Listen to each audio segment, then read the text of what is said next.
What if the proudest navy on earth, the Royal Navy, carried a secret it refused to put in the logbooks? For centuries, sailors lived months at sea with no privacy, no women, and strict rules against indecency. Yet court records, diaries, and whispered reports tell a different story of bonds between men that blurred the line between loyalty and love. Some were punished, others protected by silence. In the age of sails and empire, desire became both a risk and a refuge. Were these acts rebellion, comfort, or simply the human need for connection in an unforgiving world? The truth lies between the waves and the whispers. Drop the time you're watching this, morning, night, or somewhere in between. And if you like history that dives where others won't, subscribe. No pressure, but the next voyage goes even deeper below the surface. You duck your head under the beam of the companionway and step into a world that smells of tar, sweat, and brine.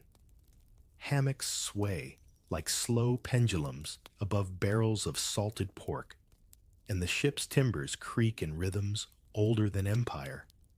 You're aboard His Majesty's ship, somewhere in the 18th century. Though truth be told, you could be on almost any British vessel where the sea ruled men more completely than any admiral ever could. They say the ocean keeps secrets, but none more closely than the kind whispered between men who sleep 2 feet apart. There's a joke among old tars.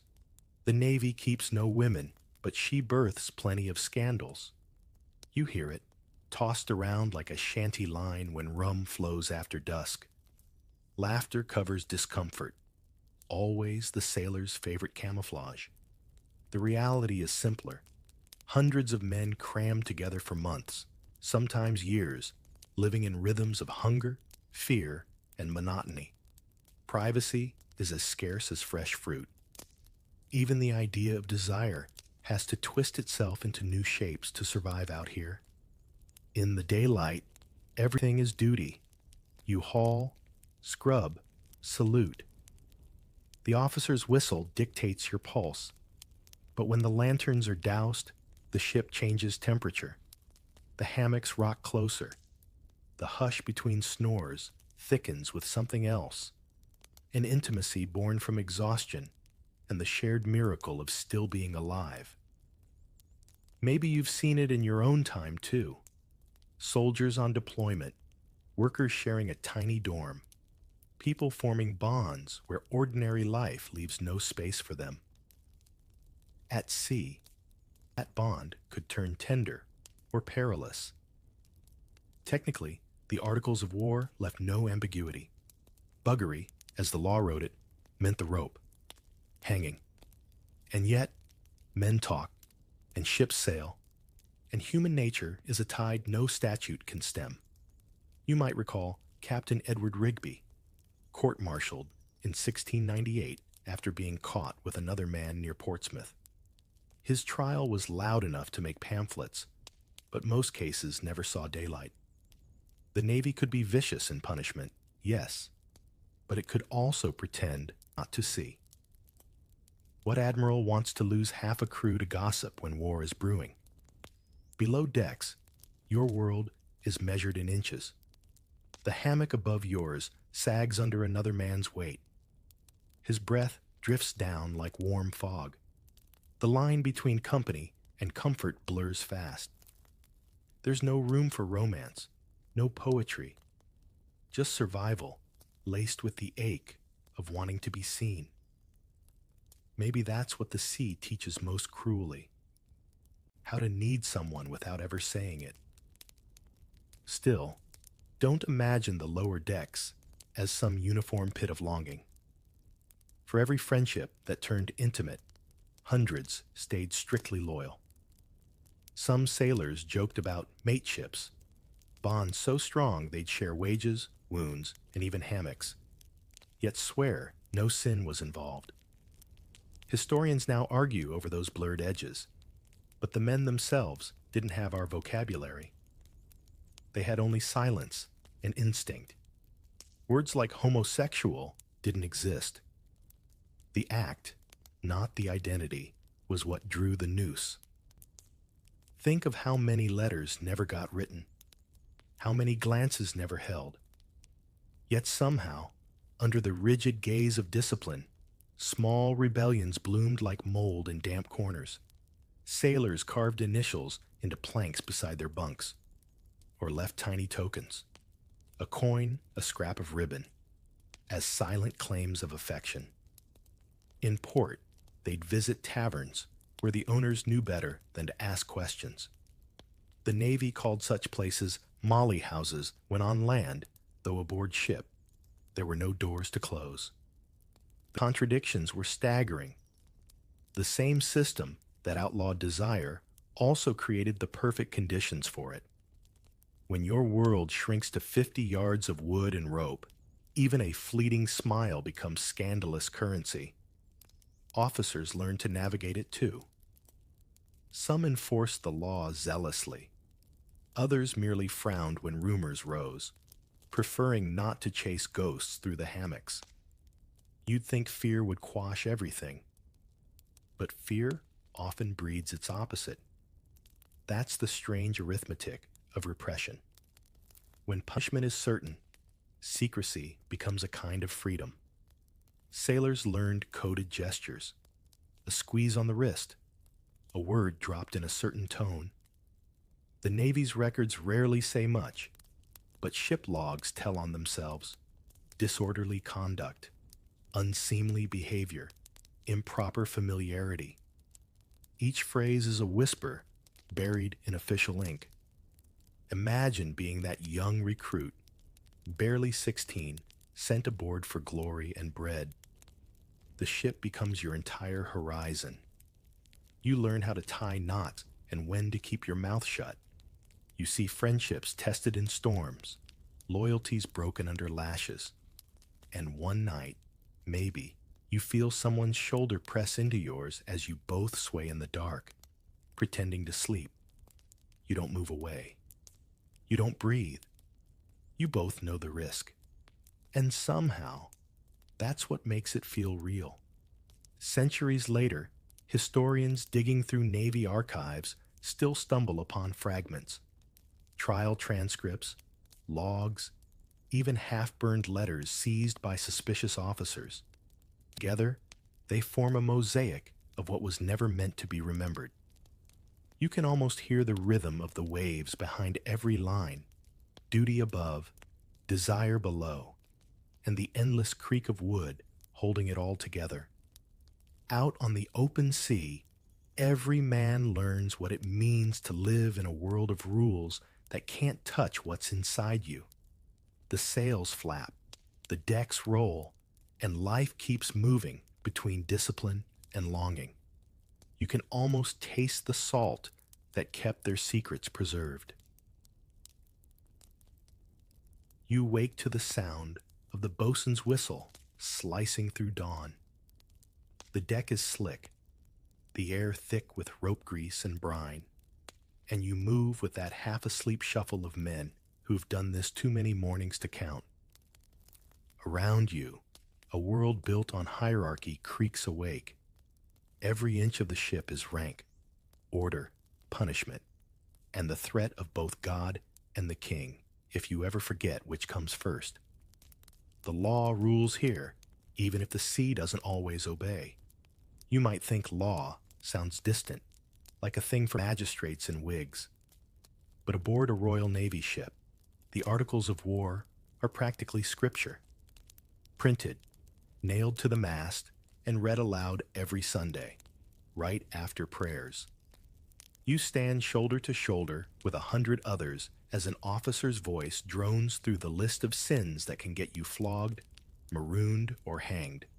Theft, desertion, mutiny, and yes, the detestable and abominable crime of buggery. The words fall heavy, like a sermon too loud for comfort. You glance at the faces around you. Nobody reacts, yet everyone hears. In theory, the punishment is clear: death by hanging. In practice, it's complicated. The law needed proof: eyewitnesses, confessions, physical evidence, and on a ship where everyone depends on everyone else to stay alive. Snitching isn't exactly popular. Still, trials happened. You can flip through the records. Men like William Maxwell, executed in 1756 for unnatural acts, or the seaman Robert Holloway, hanged in 1817 after a trial that read more like a public morality play than a legal proceeding. Yet here's the strange part. The Navy's courts-martial files show only a few dozen such convictions across centuries. If the law was absolute, how did so many slip by? The answer lies in that gray area sailors knew by instinct: the difference between rumor and evidence, between looking and knowing. The ship's officers had enormous discretion. They could turn a blind eye, issue a warning, or quietly transfer a sailor instead of hanging him. Discipline mattered, but efficiency mattered more. You can't fight France if half your crew's in chains for indecency. That moral flexibility didn't mean mercy. It meant convenience. The same captain who ignored whispers one year might stage a dramatic execution the next, just to remind everyone who held power. The lash served the same purpose. Flogging was routine, almost theatrical. You'd stand on deck, back bared, while the boatswain's mate raised the cat-o'-nine-tails. The whip didn't just punish, it performed. It told the crew, this is what happens when you cross invisible lines. One sailor, Thomas Nash, wrote in his log of seeing a man whipped for filthy behavior unbecoming. No details, no names. Just that phrase, unbecoming. That word did the Navy's moral work for centuries. It covered everything from drunkenness to desire, and it left just enough fog that nobody could call it injustice. You start to see the paradox, don't you? The Royal Navy was both the most disciplined and the most chaotic place a man could live. It demanded obedience, but depended on improvisation. Officers preached purity, but tolerated vice, so long as it kept the ship running. The sea doesn't care for moral purity. It cares for hands that pull ropes when the storm hits. Sometimes, the law became a weapon of convenience. Rivalries, debts, jealousy, any could turn into accusation. The line between moral outrage and personal vendetta blurred faster than a horizon in fog. And once the charge was made, even an acquittal left a stain. Sailors whispered, officers frowned, and careers sank quietly beneath the waves. In the Navy, reputation was your anchor. Once cut loose, you drifted. But not everyone bent to the system. There were acts of quiet defiance, like that of Midshipman William Barry in 1805, accused of indecent behavior, but acquitted after defending himself with startling eloquence. His speech survives in fragments. He argued not for innocence, but for humanity. Imagine that courage, standing before a tribunal of admirals, choosing honesty over denial. He survived the trial, but was never given another commission. The Navy's forgiveness was never free. What's striking, reading these old court papers, is how modern they feel. The language of morality cloaks the machinery of control. The word abominable does the work of fear. Detestable justifies the rope. It's the same mechanism any institution uses when it wants to appear clean while keeping its hands dirty. You've probably seen it in workplaces or politics. The louder the rule, the softer the enforcement. Even the chaplains aboard ship played a role in this theater. Their sermons thundered about sin, Yet many quietly counseled compassion behind closed doors. They understood the strain of confinement, the loneliness. They knew that men who faced death daily might cling to each other in ways polite society couldn't name. And though they wouldn't say it aloud, some probably prayed not for punishment, but for peace. By now, the idea of the law and the lash feels less like justice and more like choreography. Every man knows his steps. Obey, pretend, endure. The Navy sails on discipline, but it floats on denial. When the articles of war echo across the deck each Sunday, the men listen not for the words, but for what's left unsaid. The unspoken agreement that law is a fence that everyone quietly leans on from both sides. You pull your coat tighter as the morning wind cuts through the rigging. Somewhere above, an officer barks orders, his voice sharp but hollow. You wonder how many men before you stood on this very plank, hearts drumming with guilt or fear for things that had no name yet. The sea keeps those names, locked away beneath the crests. And if you listen long enough, the wind through the sails sounds almost like a verdict that never ends. Nights at sea stretch longer than you expect. The sun sinks fast beyond the yardarms. The sky goes black as spilled ink. And suddenly, there's nothing but the sway of hammocks and the sigh of 100 men trying not to dream too loudly. It's in this half-dark that the Royal Navy becomes something entirely different. Less like a war machine, more like a floating village that smells faintly of sweat, rope, and wet wool. You don't need imagination to see how closeness turns into custom. You just need to remember that loneliness is the one cargo every ship carries. They call it hammock heat, that strange mix of fatigue and familiarity that settles in when you're weeks from land. Picture 50 hammocks slung barely an arm's length apart. Men stripped down to shirts, half asleep, turning in rhythm as the ship rocks. No privacy, no distance, no silence. Just the sound of breathing and the occasional grunt as someone shifts. The first time you lie there, you think you'll never get used to it. The 10th time, you can't imagine sleeping any other way. It's a rhythm that dulls fear but sharpens everything else. The smell of tar mixes with skin. You start to tell who's beside you just from their breath. When one man snores, another taps the beam above to make him roll over. The space is so tight your elbows brush. Every inch of the ship hums with familiarity, and after enough nights, that familiarity starts to carry warmth. You might not call it affection. No one dares name it. But it's there, unspoken, pulsing quietly beneath the routine. Even officers noticed it. Captain Basil Hall, writing in the early 1800s, once observed that sailors were a peculiar race of men whose friendships run deep and whose separations wound like death. He didn't say more, but you can feel what he meant. When you live and nearly die with the same people for years, bonds stop fitting into polite words. Aboard, intimacy becomes its own kind of ration, measured, hidden, shared where nobody's looking.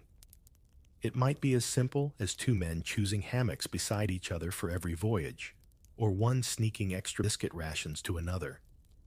These gestures weave a language outside regulation. You could think of it like passing notes in class, only the stakes are far higher and the teacher carries a sword. The irony? Many captains preferred not to look too closely. They understood the strange economy of emotion aboard ship. Loyalty bought with friendship, morale maintained by closeness. A happy crew fights better than a lonely one. And so, as long as discipline held, a wink replaced a warning.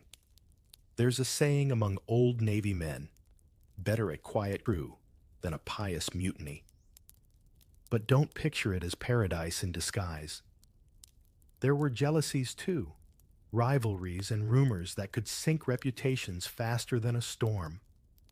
One jealous word to the wrong officer, and what began as friendship could become evidence.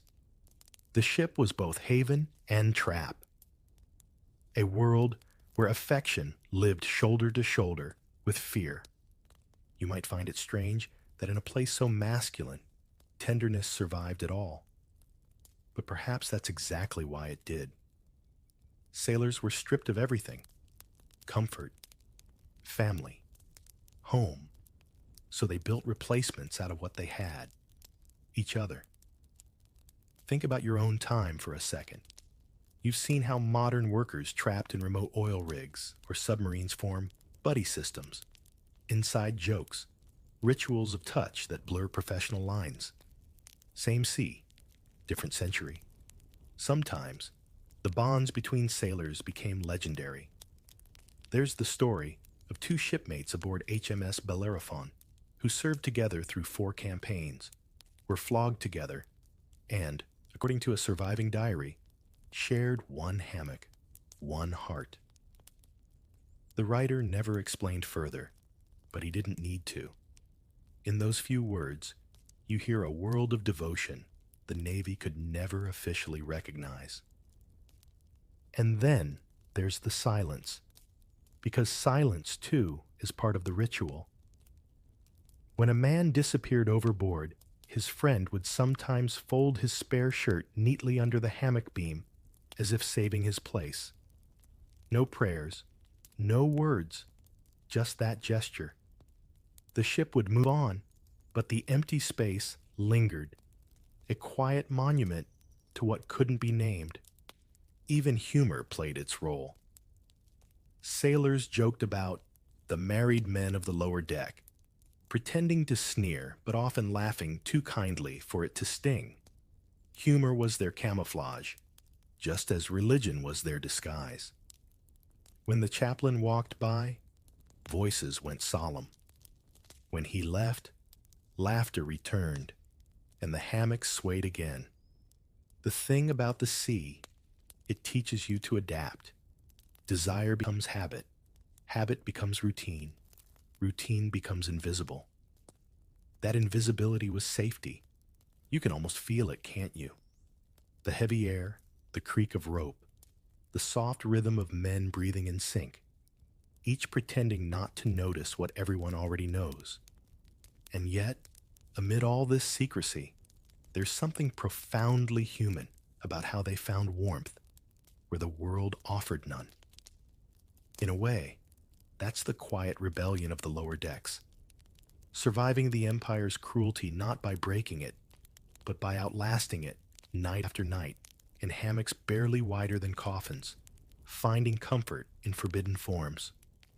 Above, the officers march and the flags snap in the wind. Below, the ship rocks on, a cradle for secrets the sea will never tell. You close your eyes to the sound of the timbers groaning, and you realize no law, no lash, no storm has ever managed to scour that tenderness away. They say every ship speaks its own language, but not with words. You learn to read it in glances, in the rhythm of footsteps across deck planks, in the way laughter lingers a little too long before the bosun clears his throat. Secrets at sea don't stay buried. They just learn how to swim. You start to notice it the longer you stay aboard. The tiny codes, the gestures, the improvised grammar of survival. A wink held half a second too long, a tap of the pipe against the railing, a word twisted just enough to sound innocent. The Royal Navy never printed a dictionary for this dialect, but everyone fluent in silence understood it. It began, as most things do, with necessity. How do you find kinship when language itself could kill you? Men built their own systems, verbal, visual, almost musical in rhythm.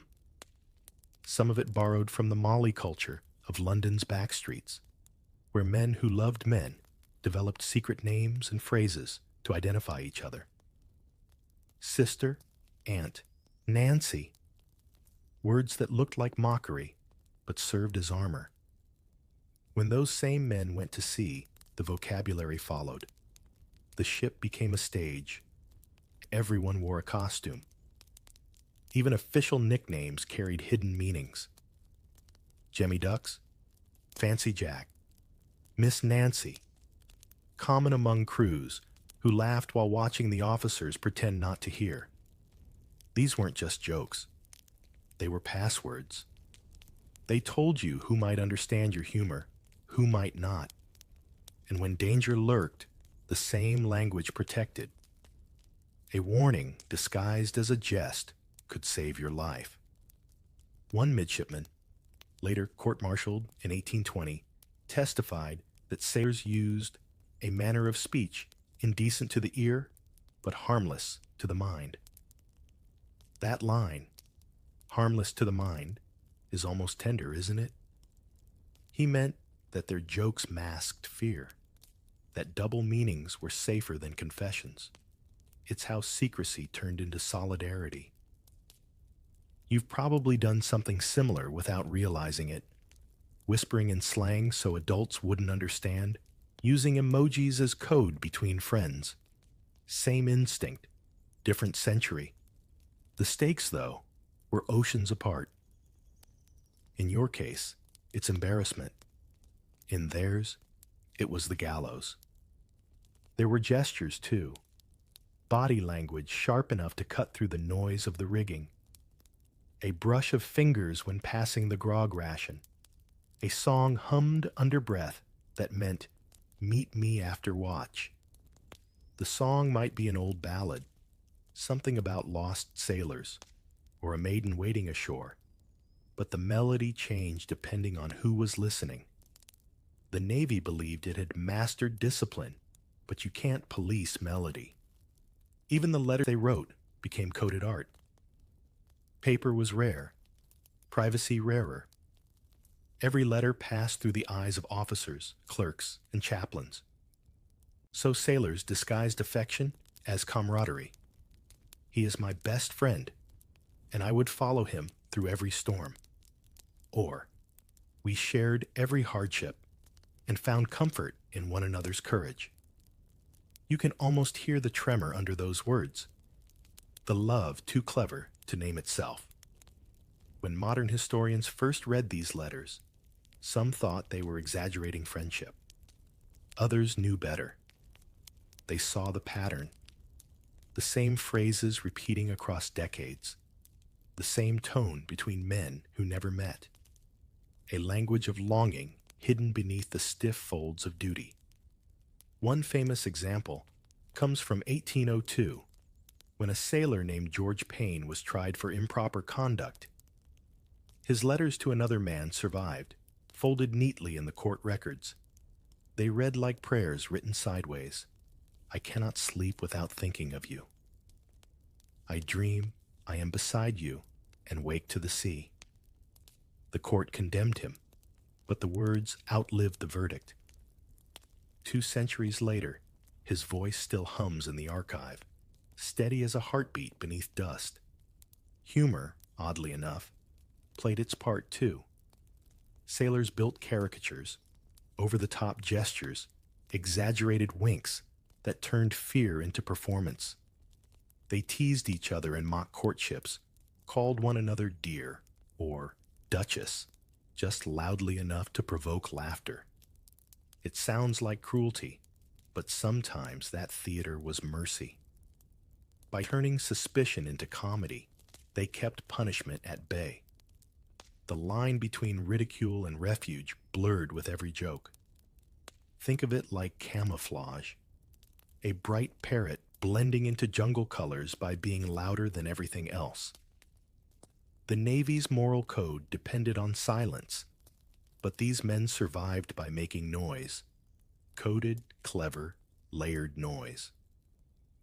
The irony is that officers often used similar systems for their own indiscretions. A raised eyebrow at dinner. A letter with too much poetry. The Navy may have been hierarchical, but secrecy was democratic.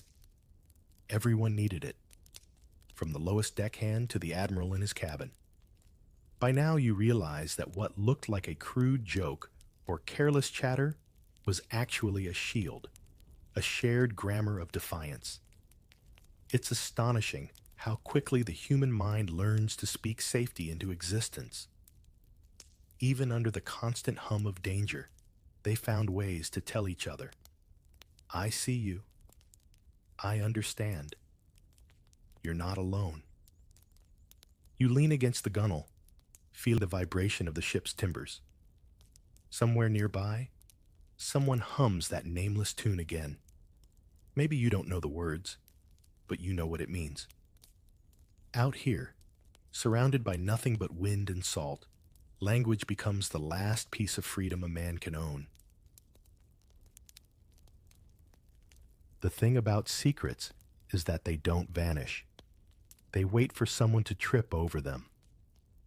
And on a Royal Navy ship, where gossip traveled faster than cannon fire, one careless glance or jealous whisper could send everything tumbling into daylight. By the early 1800s, the Admiralty had mastered this theater of exposure. The scandal trial.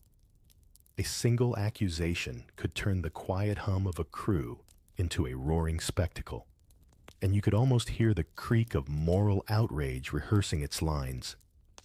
Picture it. A gray morning on deck. The crew assembled, hats off, eyes averted. A lieutenant reads out the charges in that stiff, solemn tone only the British military could perfect. Unnatural acts, indecent behavior, conduct unbecoming. The words are vague on purpose. They sound holy enough to please the chaplain, but flexible enough to damn whoever's convenient. The accused stands there, trembling or defiant, while his shipmates stare at their boots. No one dares breathe too loudly.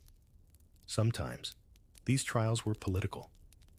Officers used them to settle scores, to remove rivals, or to distract the Admiralty from greater failures. Take the infamous case aboard HMS Africaine in 1816. Rumors spread that a midshipman and a seaman had been too friendly on watch. The captain, already under investigation for poor discipline, decided to prove his moral authority by ordering a court-martial. The result? One man was flogged to death. The other was transferred and quietly disappeared from the records. The ship's next report simply noted, "Discipline restored." It wasn't always so bloody. Sometimes scandal burned itself out in whispers. A crewman might vanish at the next port, a name scratched off the ledger, replaced by a new recruit. The Navy had no shortage of men, after all. Silence cost nothing, and rumor didn't show up in the payroll. You see how the hypocrisy ran deep? The same officers who quoted scripture at breakfast would spend the evening trading gossip about which sailor was too fond of his bunkmate. Officially, the Navy hated scandal.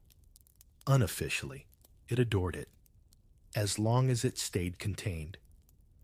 And yet, the very men condemned by the system often became its most efficient scapegoats.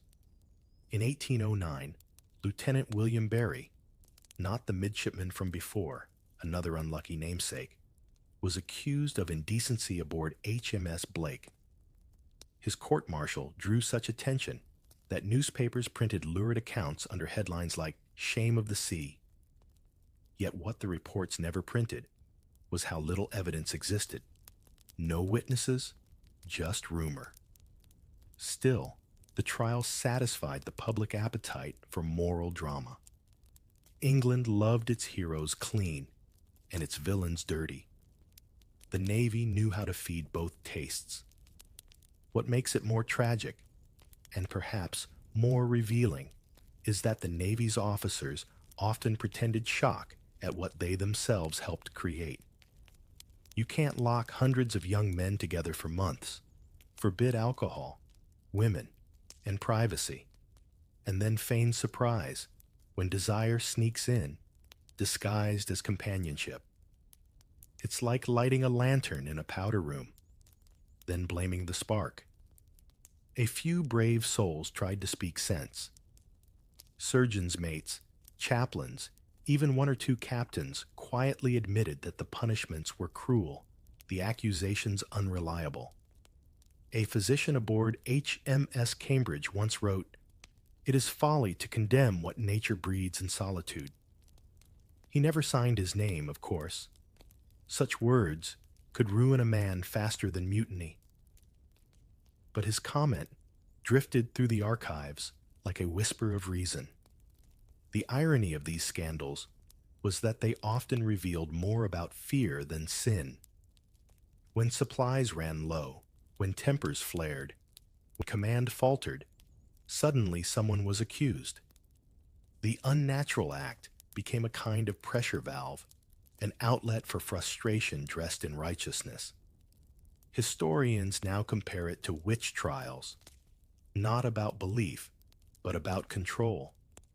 And oh, the public loved it.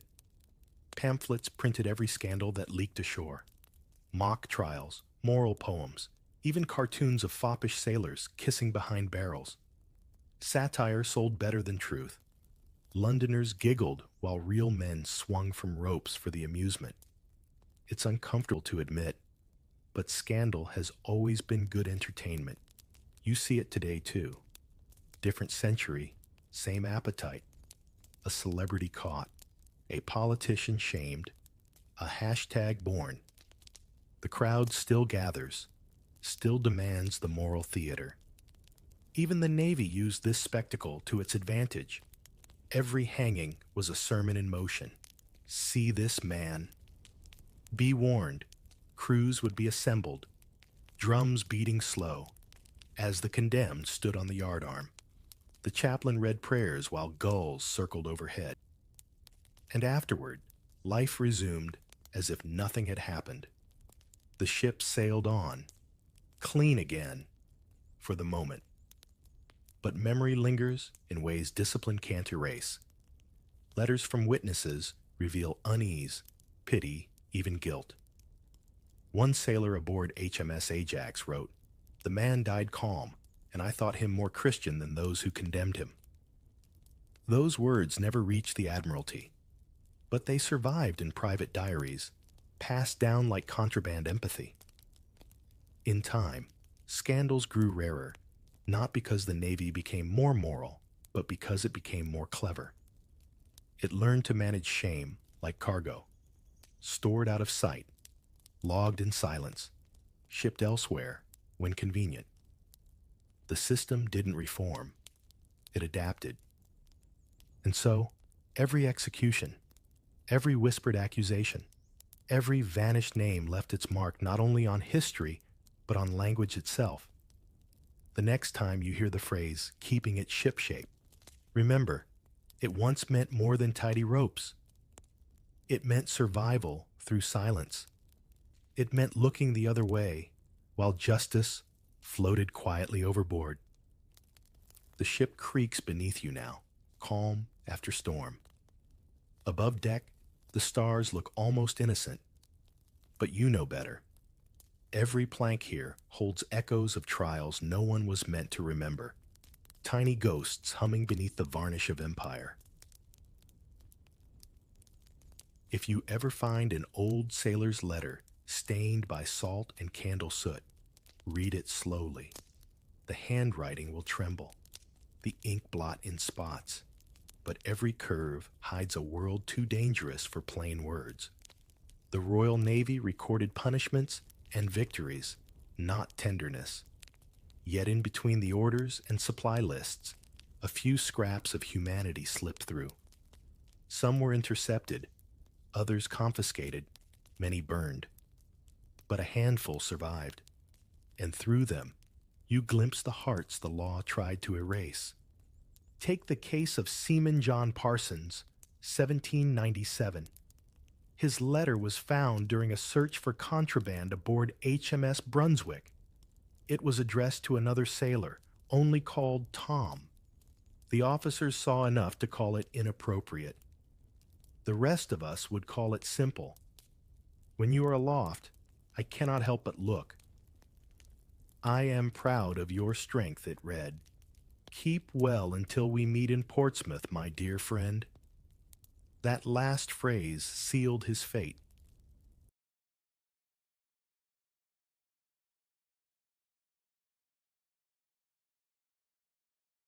Parsons was flogged.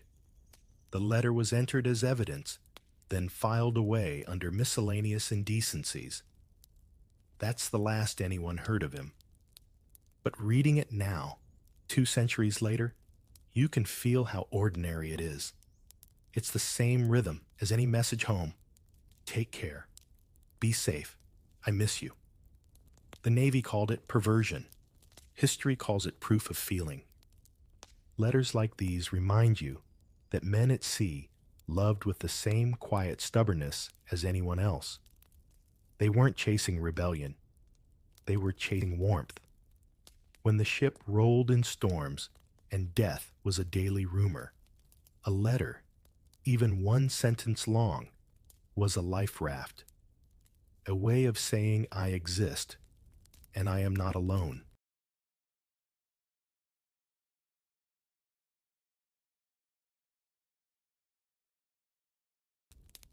Of course, the Navy couldn't allow that kind of softness. Discipline worked by denying individuality. You weren't John or Tom anymore. You were seaman number 87, a moving part of the King's machine. Love, in any form, broke that illusion. And so the punishments came swift and public, not because the act itself was intolerable, but because emotion made men human, and humanity made them harder to command. There were officers who understood that contradiction and hated it. A lieutenant named Charles Cunningham once wrote privately, I cannot reconcile the faith we preach with the cruelty we enforce. He watched a sailor whipped until the deck ran pink for what the court called affection unbecoming.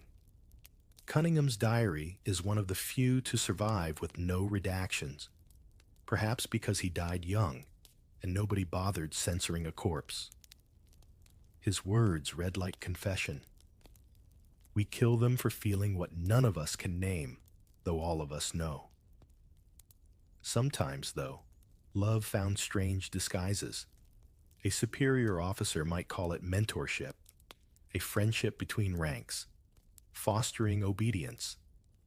An older midshipman taking a young recruit under his wing, teaching navigation, correcting posture, protecting him from harsher men. On paper, it was discipline. In practice, it was devotion. Those relationships filled the gray space between affection and authority, where both could survive if left unnamed. You might wonder how the men themselves made sense of it. They didn't use our words. Love was too grand, friendship too weak. They wrote of brotherhood, esteem, regard. You could fill an entire dictionary with their euphemisms and still miss the heartbeat beneath. Perhaps it's better that way.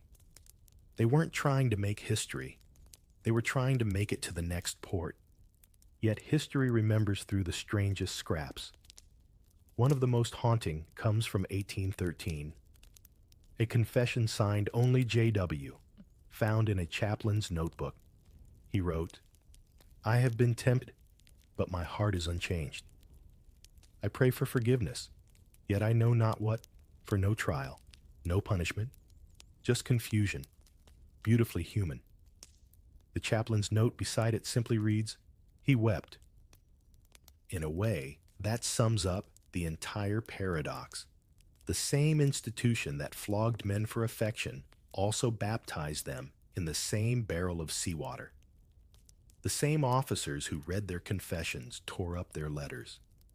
Love and law lived in the same hammock. Imagine now, sitting at a mess table, your hands cracked from rope, trying to write by the light of a swinging lantern. Every creak might be footsteps coming to catch you. Every gust of wind might blow away your only proof that you ever felt something pure. Would you still write? Many did. They hid their notes in Bible covers, stitched them into coat linings, or slipped them into rum casks marked private property. Some reached their recipients. Most didn't. It's funny how time works, isn't it? The Navy that punished those words out of existence accidentally preserved them in its own paperwork. Every trial transcript, every seized letter was carefully copied and archived because bureaucracy, unlike morality, has no conscience. That's why you can still read them today, sitting in the National Archives, smelling faintly of mildew and justice delayed. So when you hear the phrase, letters of the sea, think not just of maps and orders. Think of the ones written in fear, tucked in boots, hidden beneath hammocks. They may never have reached their intended readers, but they reached us. And maybe that's a kind of victory, one the Admiralty never saw coming. You'd think the Royal Navy's officers were immune to all this, the same way people imagine bosses never get lonely, or priests never doubt. But behind every polished boot and powdered wig lurked the same hunger that haunted the lower decks. Power doesn't cancel desire, it only hides it in better cabins. Step inside an officer's quarters. The door closes. The noise of the crew fades, and suddenly the world shrinks to a narrow room smelling of wax and leather.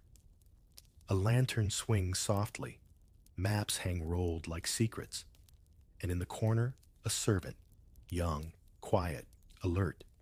He knows every gesture of his superior before it's made. The relationship looks like order.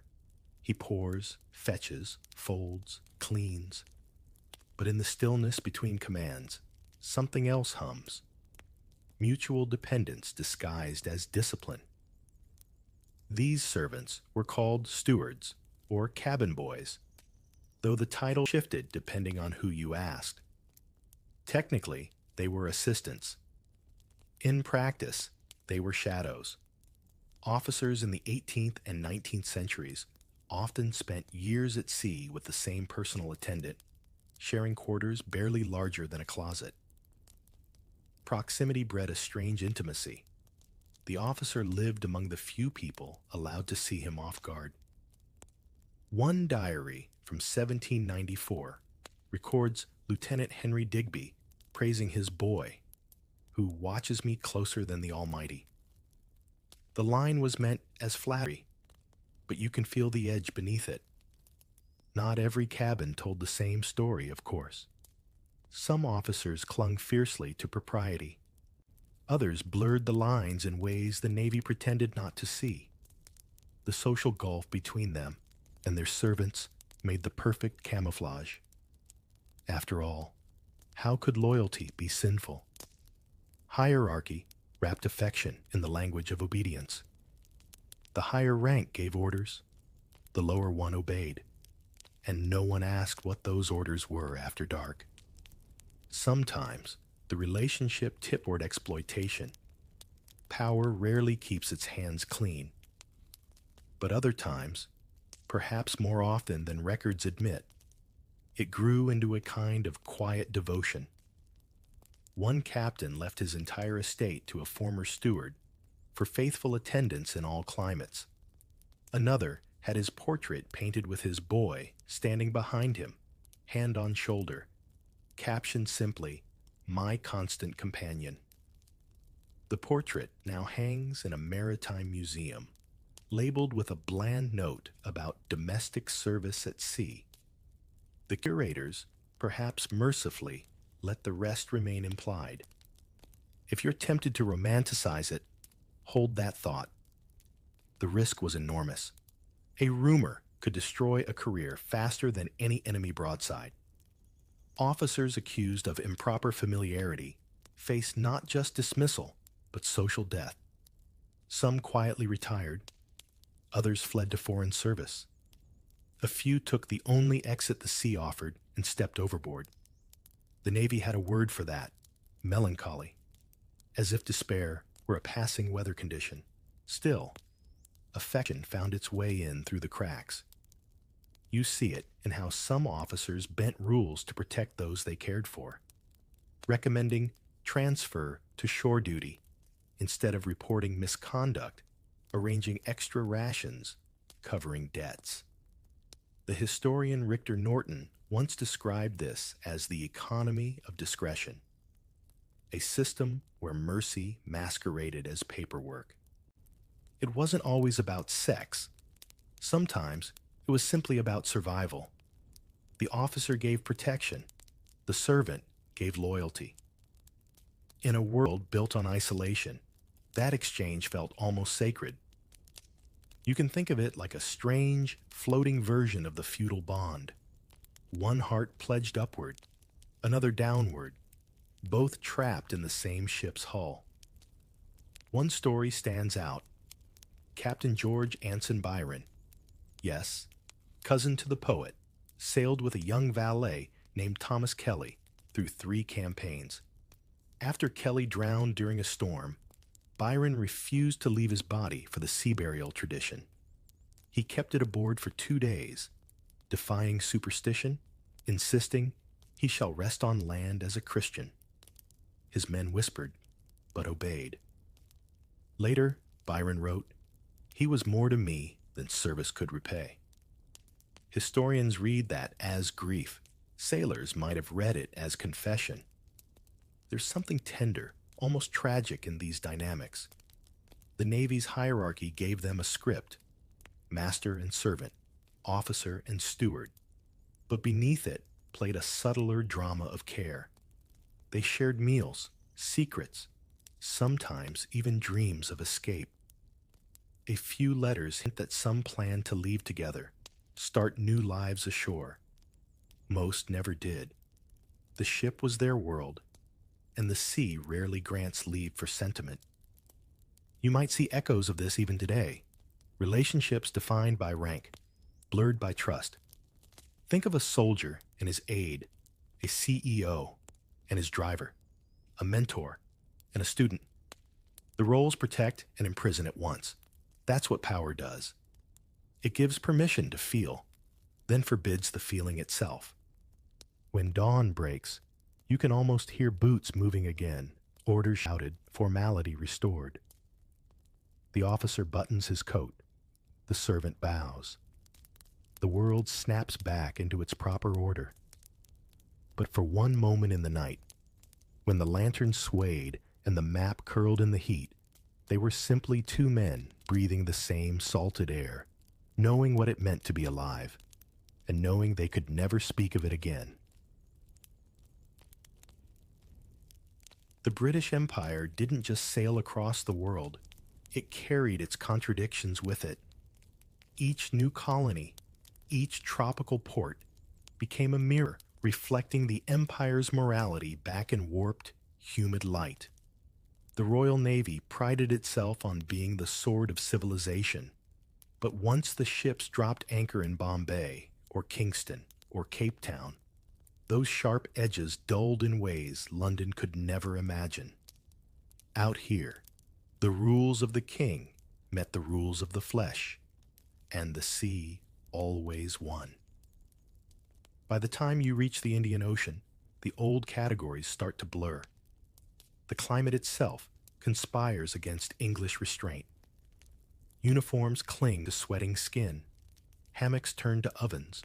Tempers melt like wax. The moral discipline that held firm in Portsmouth collapses somewhere between monsoon and malaria. Men seek relief where they can. Sometimes in local taverns, sometimes in arms that don't fit the Admiralty's official mold. Ports became escape valves for the contradictions bottled up at sea. In places like Port Royal, sailors could vanish into alleys where no one asked names, only prices. Brothels flourished, yes, but so did what officials called mischievous houses, where the clientele was less easily categorized. British sailors called them blue rooms, a code borrowed from London's molly houses. Some offered companionship that was tender, others purely transactional, but all existed in the gray zone between survival and scandal. The Navy tolerated these places, unofficially. Shore leave was a necessary evil. Better the men exhausted ashore than restless aboard. Moral lectures came later, after the ships had already sailed. There's a report from 1825 describing an admiral scolding his officers for encouraging licentiousness in the Indies, followed, 2 lines later, by an expense note reimbursing lodging and refreshment for crew while at liberty. The hypocrisy was baked into the bureaucracy, and it wasn't just sailors with sailors anymore. Empire brought contact, sometimes genuine, sometimes exploitative, with local populations. In colonial ports, gender lines were fluid, often misunderstood by Europeans. In Southeast Asia and the Pacific, societies had long recognized third gender roles, men who lived and loved outside the Western binary.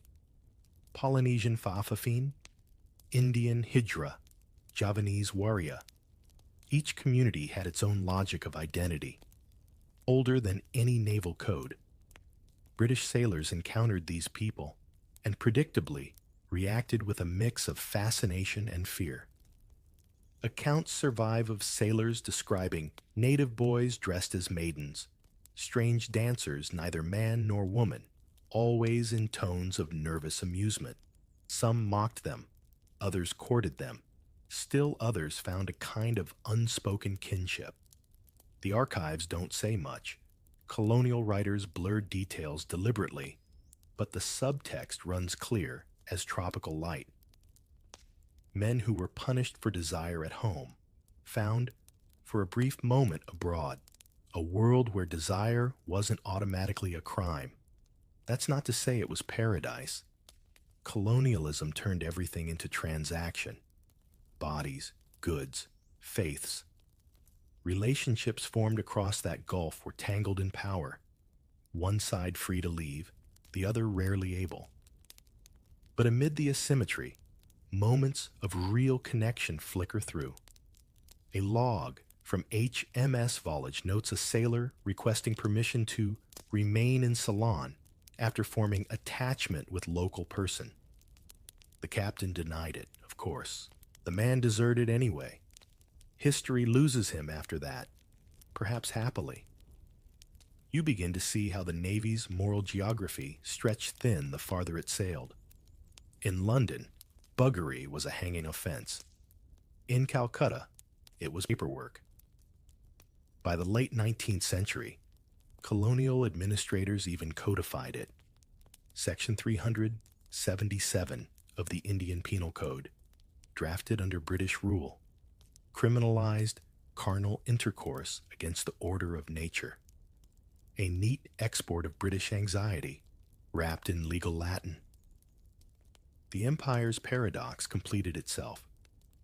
What was barely enforced aboard ship became permanent law on land, long after the fleets were gone.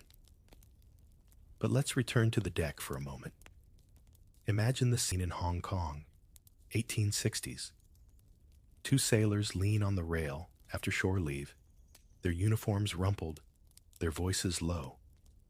They laugh about a tavern near Queen's Road, where the lanterns were red and the company uncertain. One of them jokes, "Didn't seem to matter who was who."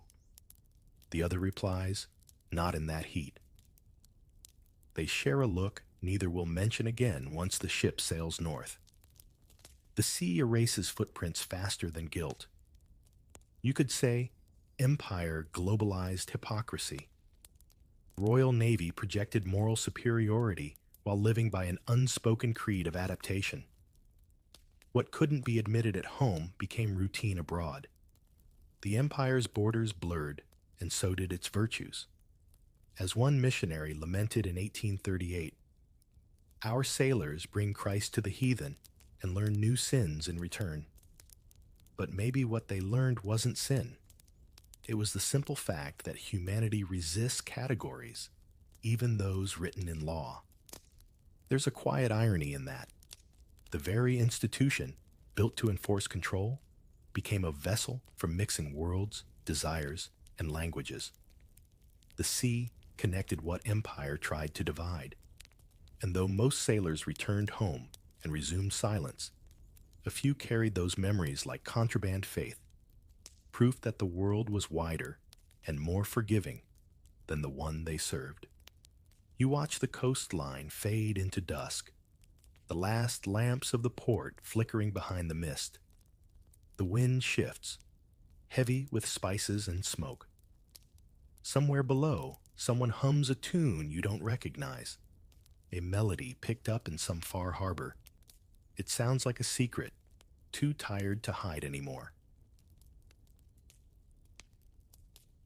By the dawn of the 20th century, the Royal Navy had transformed again. Iron hulls, steam engines, wireless radios. But the old silence still clung to the decks like oil. The uniforms were sharper, the punishments more bureaucratic, and yet the same invisible current of longing hummed through every watch and every night patrol. Here's your hook. War has a way of blurring rules faster than love ever could. You can almost hear the shift. The clang of steel replacing the creak of wood, the hiss of boilers drowning out gossip. But human nature doesn't update as quickly as machinery. In the tight corridors of dreadnoughts and submarines, the closeness that once came from hammocks now came from confinement. Imagine it. Weeks beneath the sea, 30 men in a steel tube, barely wide enough to stretch your arms. Privacy didn't exist. Trust became currency. Out of that claustrophobia, something old and familiar resurfaced. The quiet brotherhood that the Navy's codes still refused to name. During World War I, officers began to notice but dared not acknowledge it. Diaries and letters describe devotion between men and extraordinary affection in adversity. The psychologist W. H. R. Rivers, who treated shell-shocked soldiers, wrote that comradeship had become the strongest motive of endurance. He meant it as praise, but those words carried undertones the Admiralty would rather not unpack. The Navy framed it as morale. Men lived it as survival. The archives hold no direct confessions from sailors of the Great War. Self-preservation still demanded discretion, but you can read between the lines. A stoker named Edward Hainsworth wrote home that he'd found a brother in the heat below decks, and that it would be unkind to part us. No names, no details. But that brother? How many such brothers kept each other breathing through fear and blackout?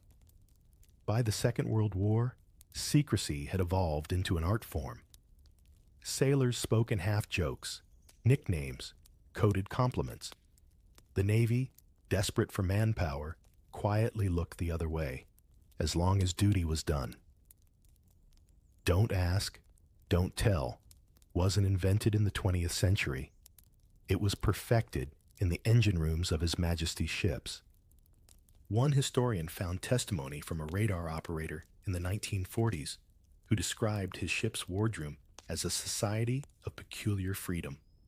He wrote, "Men shared bunks, letters, cigarettes, sometimes more. We were all half in love with each other, and nobody dared call it that." The irony is striking.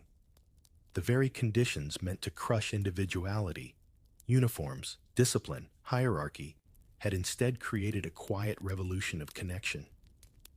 You might wonder how command handled it. Officially, the Navy still condemned indecency. Unofficially, it measured value in efficiency. A good sailor was a good sailor, whatever his heart decided after hours. Court-martials continued, but more selectively. The war machine couldn't afford moral crusades when torpedoes were hitting convoys. As one old chief petty officer recalled years later, they cared what you did on watch, not in your hammock. And yet, risk remained. A single accusation could still end a life. In 1944, two sailors aboard HMS Seahorse were charged with conduct prejudicial to good order.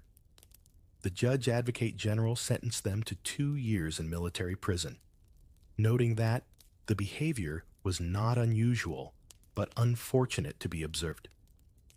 That phrase, unfortunate to be observed, says everything about the era's contradictions. The sin wasn't the act, it was the discovery. But in the dark corners of wartime Britain, change was brewing. The shared trauma of combat blurred boundaries between affection and friendship. Men who had held each other's lives in their hands couldn't so easily return to pretending that emotion was weakness. You can see it in post-war literature, the hints in memoirs, the tender phrasing in obituaries, lifelong friend, inseparable companion, shipmate until death. Each one a quiet act of remembrance, an unspoken resistance to erasure. Some even began to push back openly. Alan Turing, though not Navy, embodied the new kind of courage, serving king and country while loving men in secret. His persecution after the war mirrored the Navy's old cruelty, but his brilliance helped end that same war. It's as if the empire's moral logic collapsed under the weight of its own genius. During the 1950s, as Britain rebuilt, whispers turned into cautious conversations. The Navy remained slow to change. Tradition is a hard habit to break. But by the time submarines carried nuclear payloads, another quiet revolution had begun. The crews who spent months underwater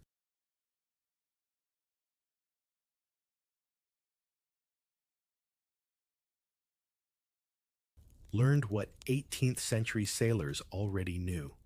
You can't outlaw intimacy when survival depends on trust. A retired submariner once told an interviewer, "We were close, closer than brothers. You can't help it when you breathe the same recycled air for 90 days. When pressed, he smiled and added, "We knew when to shut up and when to shut the hatch."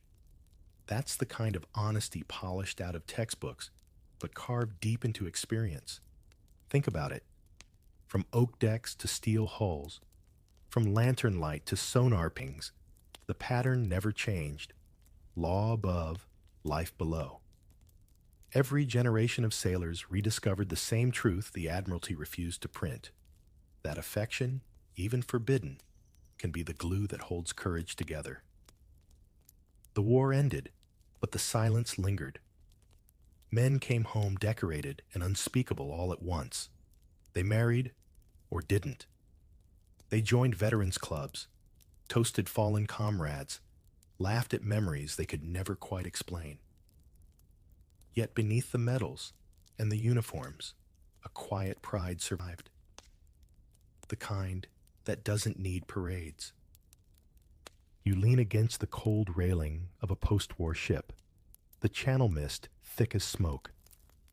Somewhere below deck, a gramophone scratches out Vera Lynn's "We'll Meet Again." You think of all the unrecorded reunions that song must have promised. The war is over? Yes. But for many, the hiding never stopped. History loves tidy endings, but the sea rarely gives them. For centuries, the Royal Navy taught its men to fight storms, but never how to weather themselves. You stand now on the deck of a modern destroyer. Steel polished, radar spinning, flags sharp as razors in the wind. The Royal Navy of today bears little resemblance to the age of hammocks and cat-o'-nine-tails.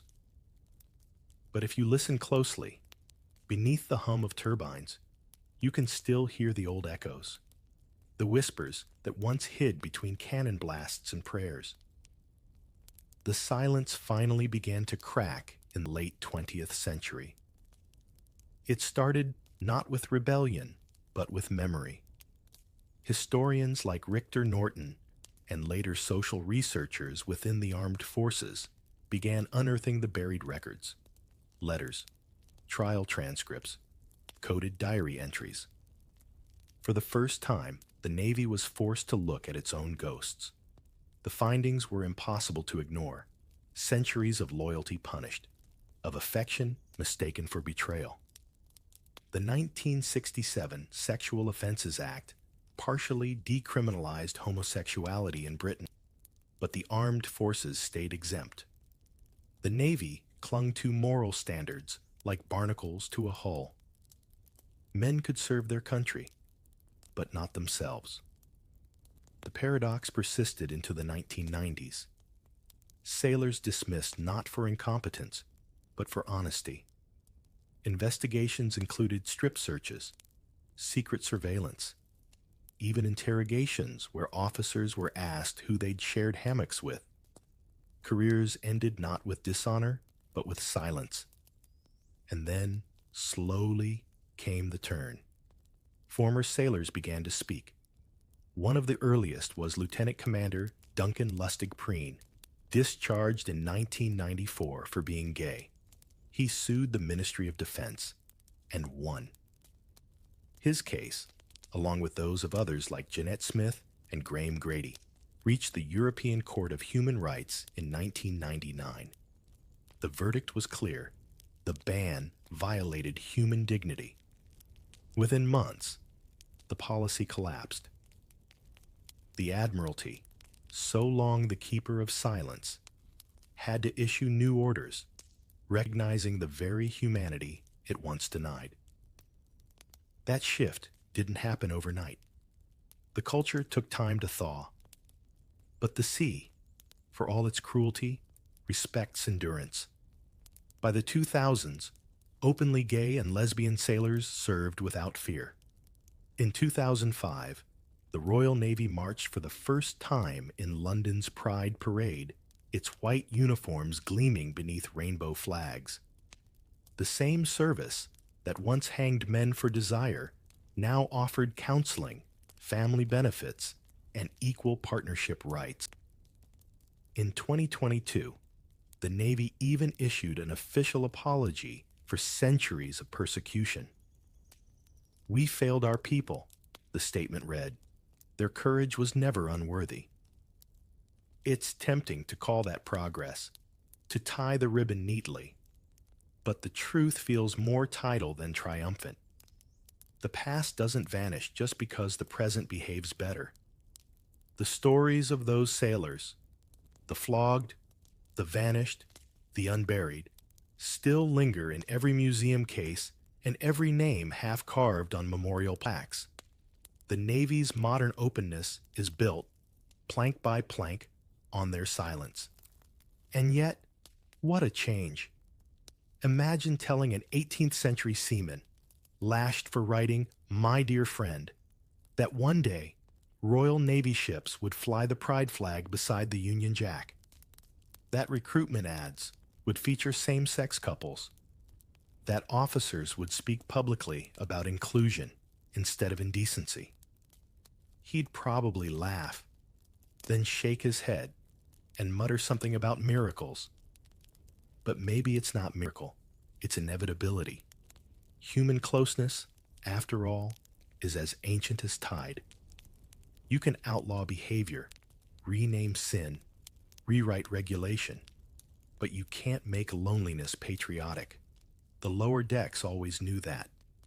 They practiced it in code, in humor, in letters smuggled between watches. The modern Navy just gave their language a louder microphone. Walk through Portsmouth today, and you'll find plaques commemorating those who served in silence. The archives once sealed for reasons of morality are now open to researchers and descendants. Veterans tell their stories on camera, voices steady but eyes wet. Some of them laugh about it, the ridiculousness of hiding, the camaraderie that defied rules. Others still carry bitterness, but almost all speak with the same quiet pride. We were there too. It's strange comfort, realizing that history's cruelty can turn into continuity. The affection, once whispered between hammocks, now echoes across ceremonies and classrooms. The very term shipmate, once neutral, has reclaimed its warmth. Young sailors today swap jokes on social media, argue about football, celebrate engagements, without fear of the chaplain's knock. You look out to sea and imagine the ghosts of those older ships, oak hulls dissolving in mist, sails fading like memories. Perhaps the men aboard finally rest easier, knowing their stories are no longer contraband. The sea rolls on, same as it ever did, indifferent, yet somehow merciful. And as you stand there, you can almost hear their chorus, not of songs or orders, but of breathing, of belonging. The Royal Navy taught its men to conquer oceans. They, in return, taught it how to be human. So if this story has a moral, it's quiet. Every institution, no matter how ironclad, carries the echo of those who lived honestly within its lies.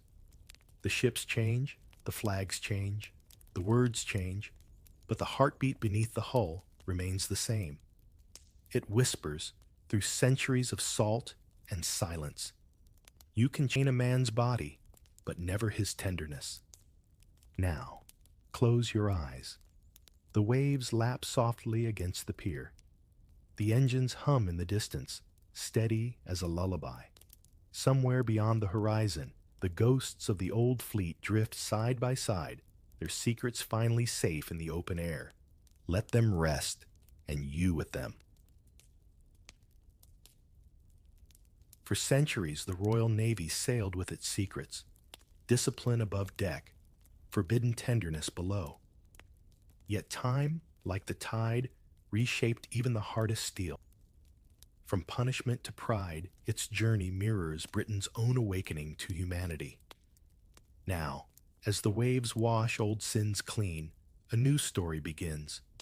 The transformation of the Royal Navy, from empire to equality.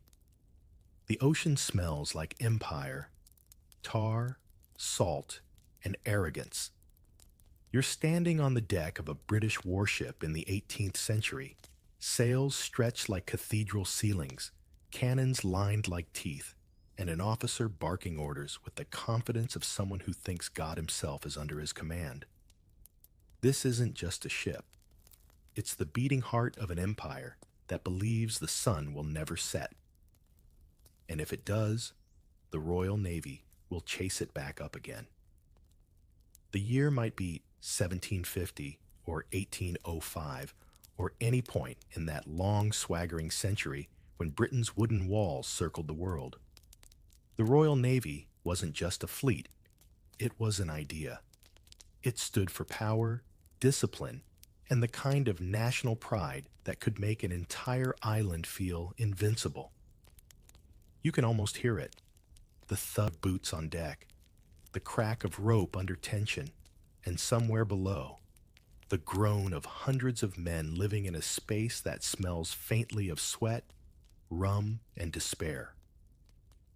Picture the crew, a mix of pressed men and volunteers, convicts and dreamers, all crammed into a floating city where hierarchy ruled harder than the weather.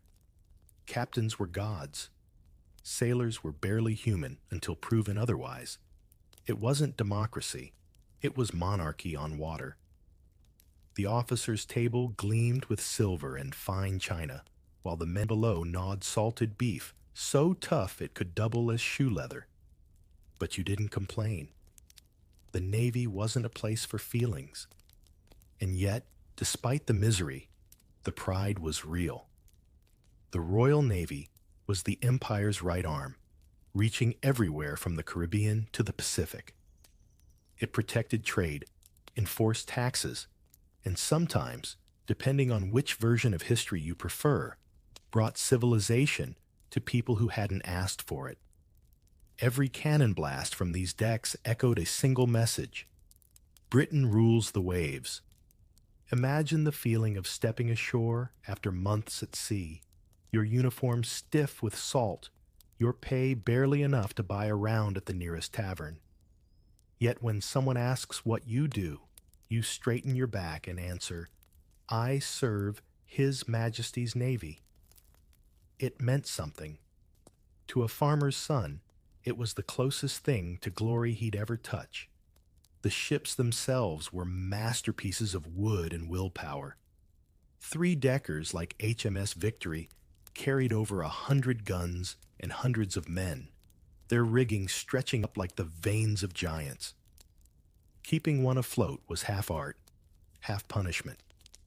Repairs were constant, discipline brutal, and disease an uninvited passenger. Half the sailors who joined might never see land again. Still, when the drums rolled and the flags rose, they fought like legends. You can see Admiral Nelson now, one arm gone, one eye blind, but the fire in him still bright enough to set a fleet ablaze. At Trafalgar, in 1805, he shattered Napoleon's naval dreams with the kind of controlled chaos only the Royal Navy could pull off. England expects that every man will do his duty, he signaled before battle, a line so famous it's still quoted whenever the British want to feel heroic about anything, from football matches to weather forecasts. But heroism had a price. For every Nelson immortalized in marble, there were thousands of nameless sailors buried at sea, their graves unmarked except by the waves. Conscription, called press ganging, dragged men from taverns and docks into service. Families were left behind, debts unpaid, and the Navy carried on, powered by fear as much as patriotism. If you compare it to something modern, it's like the corporate world at sea. Long hours, little pay, and management that believes yelling louder equals leadership. But unlike an office job, quitting meant desertion, and desertion meant hanging. The Navy didn't just build an empire, it enforced one inside its own ranks. Still, there was a strange kind of democracy below deck. Sailors of every background, English, Irish, African, Indian, even American, worked side by side, bound not by loyalty, but by necessity. The sea didn't care where you were born. When a storm hit, everyone pulled the same rope. When cannonballs started flying, hierarchy vanished faster than politeness.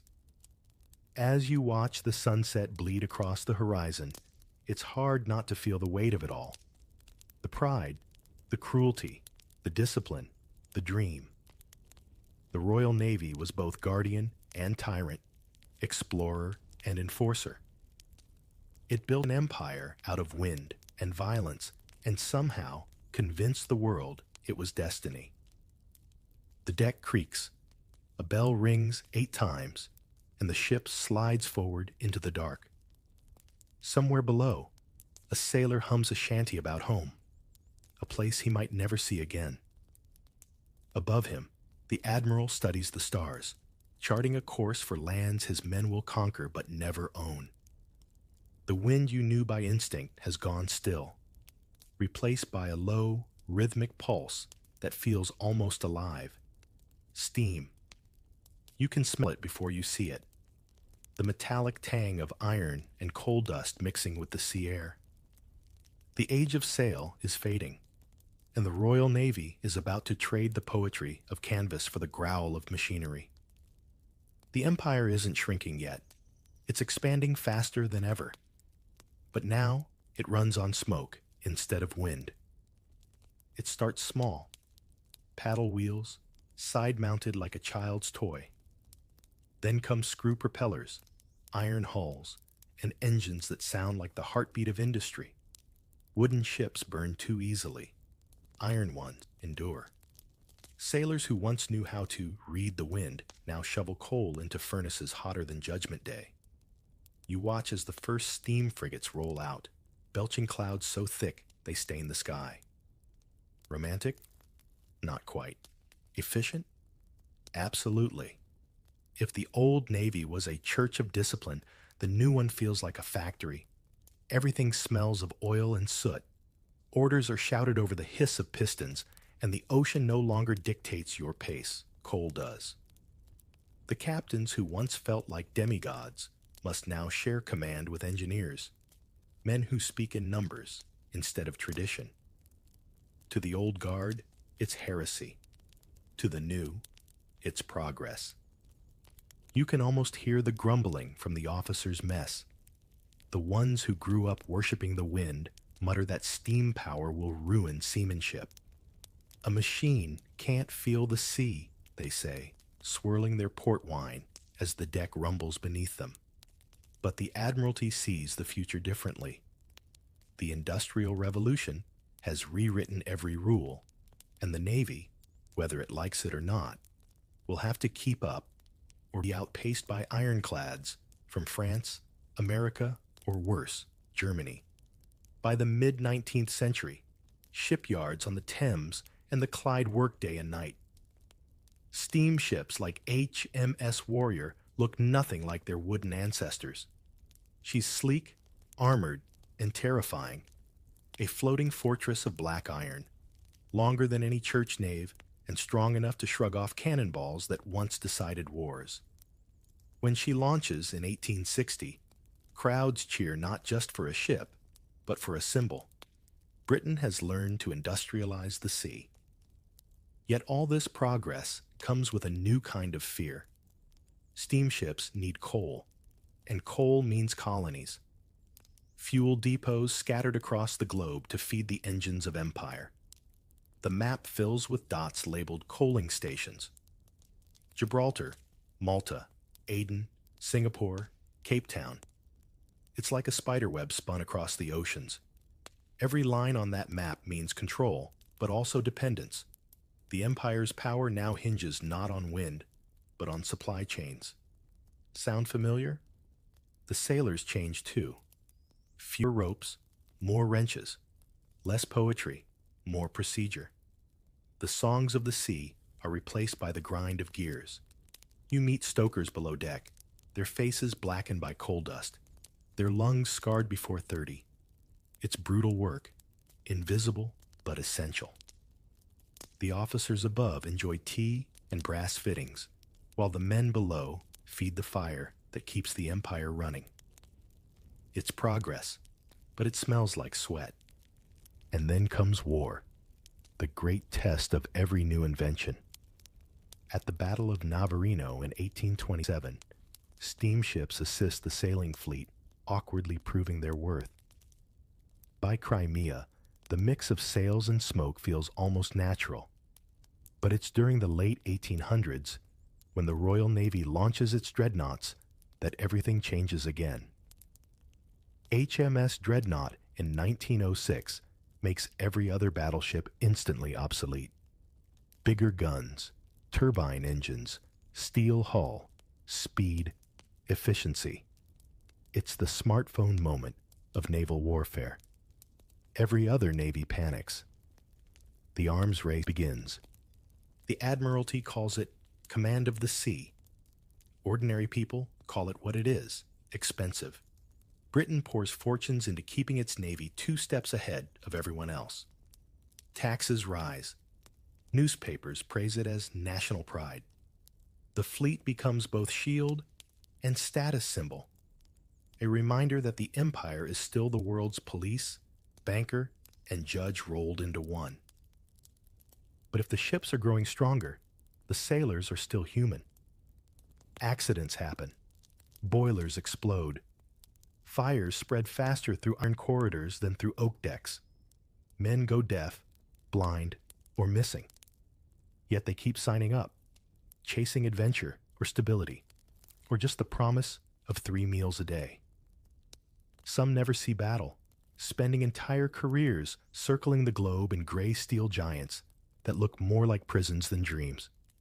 The irony isn't lost on you. The Navy that once mastered nature now depends entirely on machines. Captains consult charts filled with fuel calculations, not stars. Admirals speak of logistics more than courage. And yet, the spirit of the sea remains. When you step out on deck, feel the cold wind against the smoke, and look out toward the endless horizon, you realize something hasn't changed at all. The hunger to conquer distance, to prove that the ocean still answers to Britain. A bell rings. The engine slows. You watch black smoke dissolve into the night sky, leaving a faint shimmer of ash that drifts back to sea. The ghost of the Empire's ambition, carried on the same wind it once believed it owned. You'd think that by now, with steam hissing through the pipes and brass polished to perfection, the Royal Navy would have ironed out its rough edges.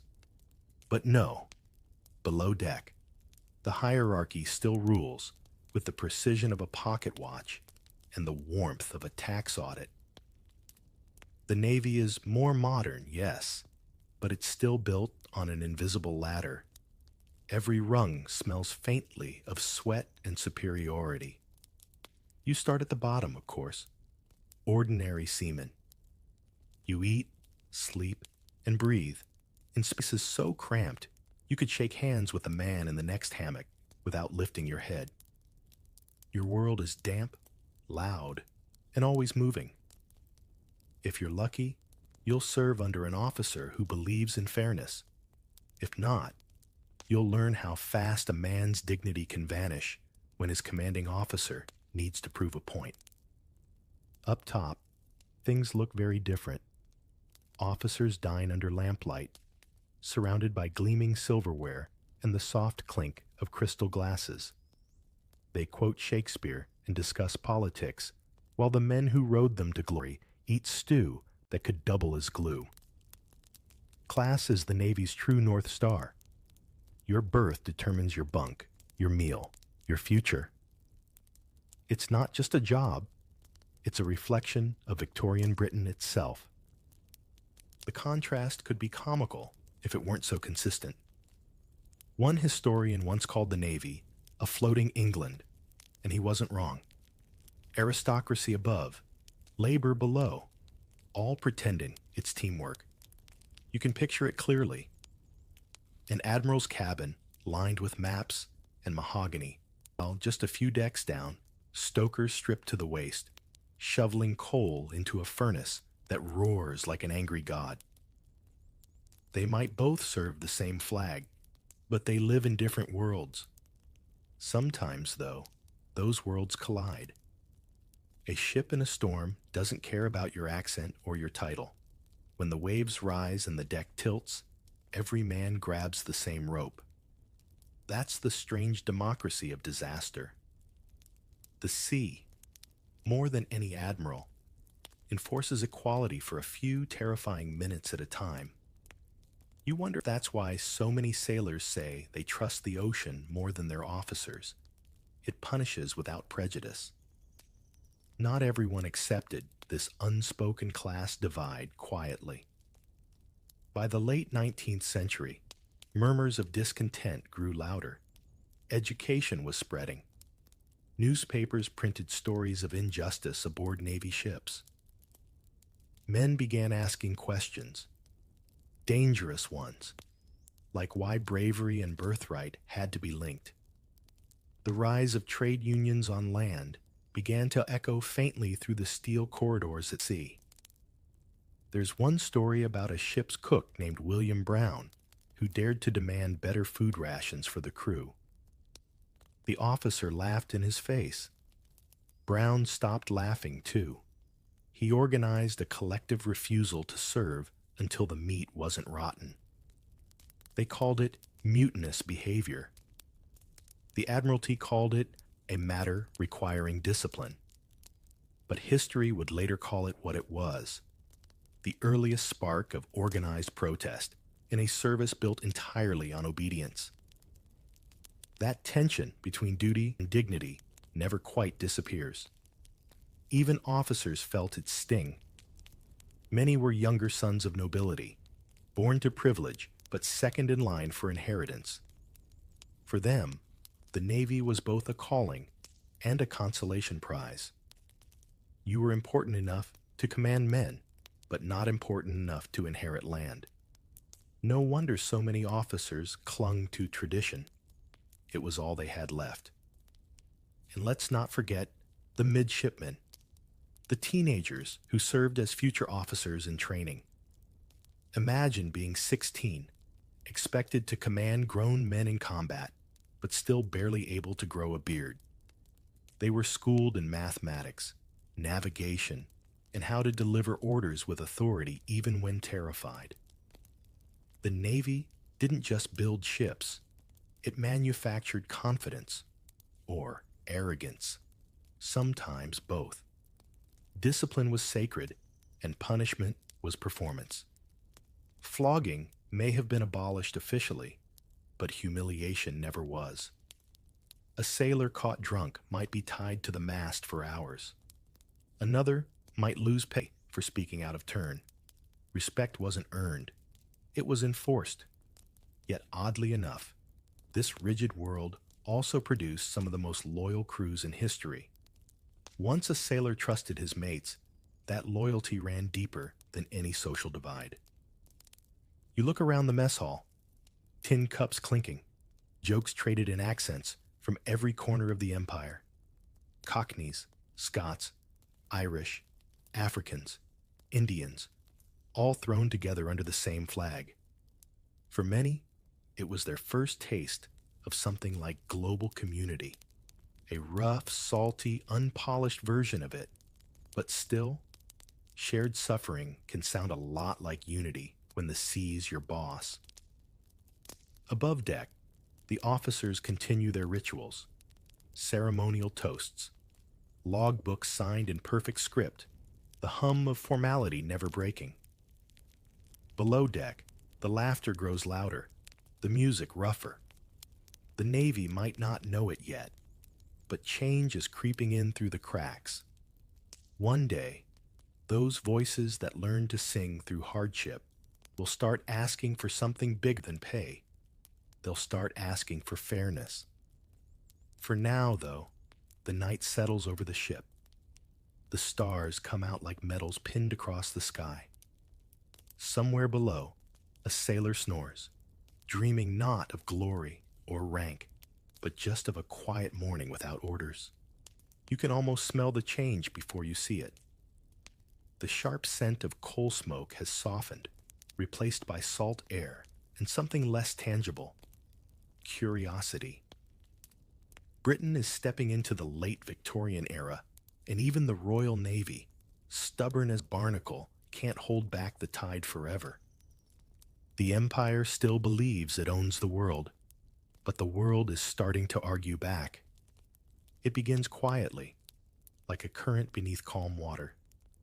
The Navy that once saw itself as unshakable starts to wobble under new ideas: science, reform, and the radical notion that sailors might actually be people.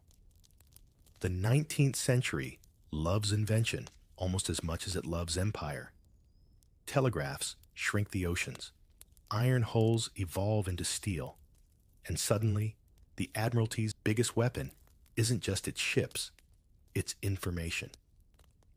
The Navy becomes a networked machine, sending messages across the globe faster than wind ever could. With that speed comes a new kind of accountability. Newspapers print stories faster than the Admiralty can hide them. Tales of cruelty, disease, and unfair treatment aboard His Majesty's ships start leaking into public view. For the first time, civilians see the Navy not just as a symbol of power, but as a mirror of inequality. People begin to ask uncomfortable questions. Why do the officers dine on silver, while the crew eats from tin? Why do sailors risk their lives for pay that barely feeds their families? Some of those questions even reach Parliament. Reforms crawl into place like cautious crabs. better medical care, improved rations, official limits on punishment. Small changes, but enough to make a difference. The spirit of the age, progress, reform, self-awareness, seeps into the Navy's planks. Sailors start receiving education in literacy and arithmetic, not just obedience. A literate sailor can read orders, but he can also question them, a small but revolutionary detail. It's not all idealism, of course. The Admiralty has practical reasons for change. The Empire is vast, its coasts stretching from Canada to the Caribbean, from India to Australia. Running it requires sailors who can think, not just follow. Steam engines need mechanics. Navigation demands math, and modern warfare is too complex for blind obedience. The Navy is forced to evolve not because it wants to, but because the world demands it. Still, tradition digs in its heels. Senior officers complain that the lower ranks are getting ideas above their station. Some mutter that teaching sailors to read will only make them discontent. They're not entirely wrong. Knowledge is dangerous when paired with confinement. The Navy has always run on discipline, and every book or newspaper brought aboard is a small crack in that armor. At the same time, something else is brewing on land: the labor movement. Factory workers and miners are forming unions, and the idea of collective strength floats across the sea. The Navy doesn't allow unions. God forbid sailors organize, but they read about them, whisper about them, imagine them. The thought alone changes the temperature below deck. You pass through the ship's engine room, and the air feels thick with more than just heat. It's ambition. Sailors talk about wages, about fairness, about being treated like men instead of replaceable parts. Some officers secretly sympathize. Others double down on discipline. It's a strange mix of fear and hope, like watching an old building creak before it renovates itself. The technology keeps racing ahead. Torpedoes, electricity, new communication systems. Ships become faster, deadlier, more complex. But the sailors operating them still face the same simple struggles: exhaustion, loneliness, hierarchy. Progress, it seems, doesn't always trickle evenly through the ranks. The Admiralty boasts of innovation. The men below deck still share the same spoon. And then there's the world outside Britain. Across the Empire, colonies are stirring. India, Africa, the Caribbean. Places once seen as obedient outposts now pulse with independence movements. The Navy, which once enforced empire, begins to feel the burden of maintaining it. Every flag raised over a foreign port feels heavier now. You can sense it in the officer's tone. Less triumph, more tension. By the end of the century, even the public's tone has changed. The Navy remains a source of pride, but pride is starting to sound old-fashioned. The younger generation dreams of invention, not conquest. They're reading Darwin, not Drake. The days of God, gold, and glory are quietly giving way to science, steam, and survival. You lean on the rail as the sun sets behind the ship, painting the horizon in brass and smoke. Somewhere on deck, a young stoker reads a pamphlet on workers' rights while pretending it's a manual. The officer passing by doesn't notice, or maybe he pretends not to. The wind carries a new sound through the rigging, not the creak of empire, but the faint hum of possibility. You wake to the sound of a whistle that isn't calling for breakfast. It's calling for war. The 20th century has arrived, and with it, the Navy's greatest test. The empire that once bragged about ruling the waves is about to learn how fragile even steel can be. You can feel it in the air. the calm before the chaos, kind of quiet that only comes before history decides to explode. When the First World War begins in 1914, the Royal Navy is at its peak. The dreadnoughts, those enormous steel monsters, are the pride of the fleet, built to intimidate the world. The Admiralty is confident. We have the ships, we have the men, they boast. What they don't have yet is the realization that war has changed. The enemy now hides under the water, not across it. Submarines, the U-boats, make the ocean unpredictable. Suddenly, being the biggest fleet doesn't mean being the safest. You watch as convoys snake across the North Sea, each ship a floating target. Sailors no longer face grand battles under open sky. They face silent hunters in the deep. The dreadnought's cannons, once the symbol of power, can't touch what they can't see. The Royal Navy adapts slowly, painfully, convoy systems, sonar, depth charges, but every lesson costs lives. It's like trying to learn to swim while already drowning.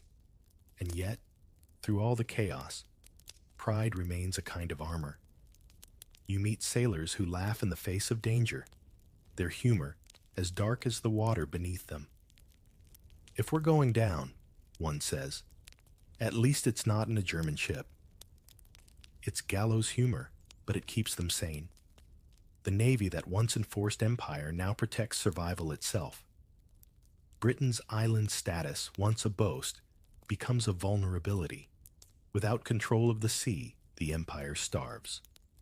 World War I ends with victory, but not triumph. The ocean has changed, and so has the Navy. The age of glory has rusted into something grimmer. The officers who return home find fewer medals waiting and more questions asked. The cost of keeping an empire has started to outweigh the pride of having one. Ships are mothballed, budgets cut, and men who once served the crown end up queuing for work. The empire, like an old ship, is still afloat, but leaking slowly. Then comes the next storm, 1939, the Second World War. Once again, the Royal Navy braces for impact. The fleet is smaller now, but technology has grown sharper. Radar, sonar, aircraft carriers. The sea is no longer ruled by battleships alone. Airplanes can sink what once seemed unsinkable. The Battle of the Atlantic becomes a war of endurance, not glory. Convoys crawl through deadly waters, hunted by German U-boats. Sailors fight exhaustion, cold, and fear with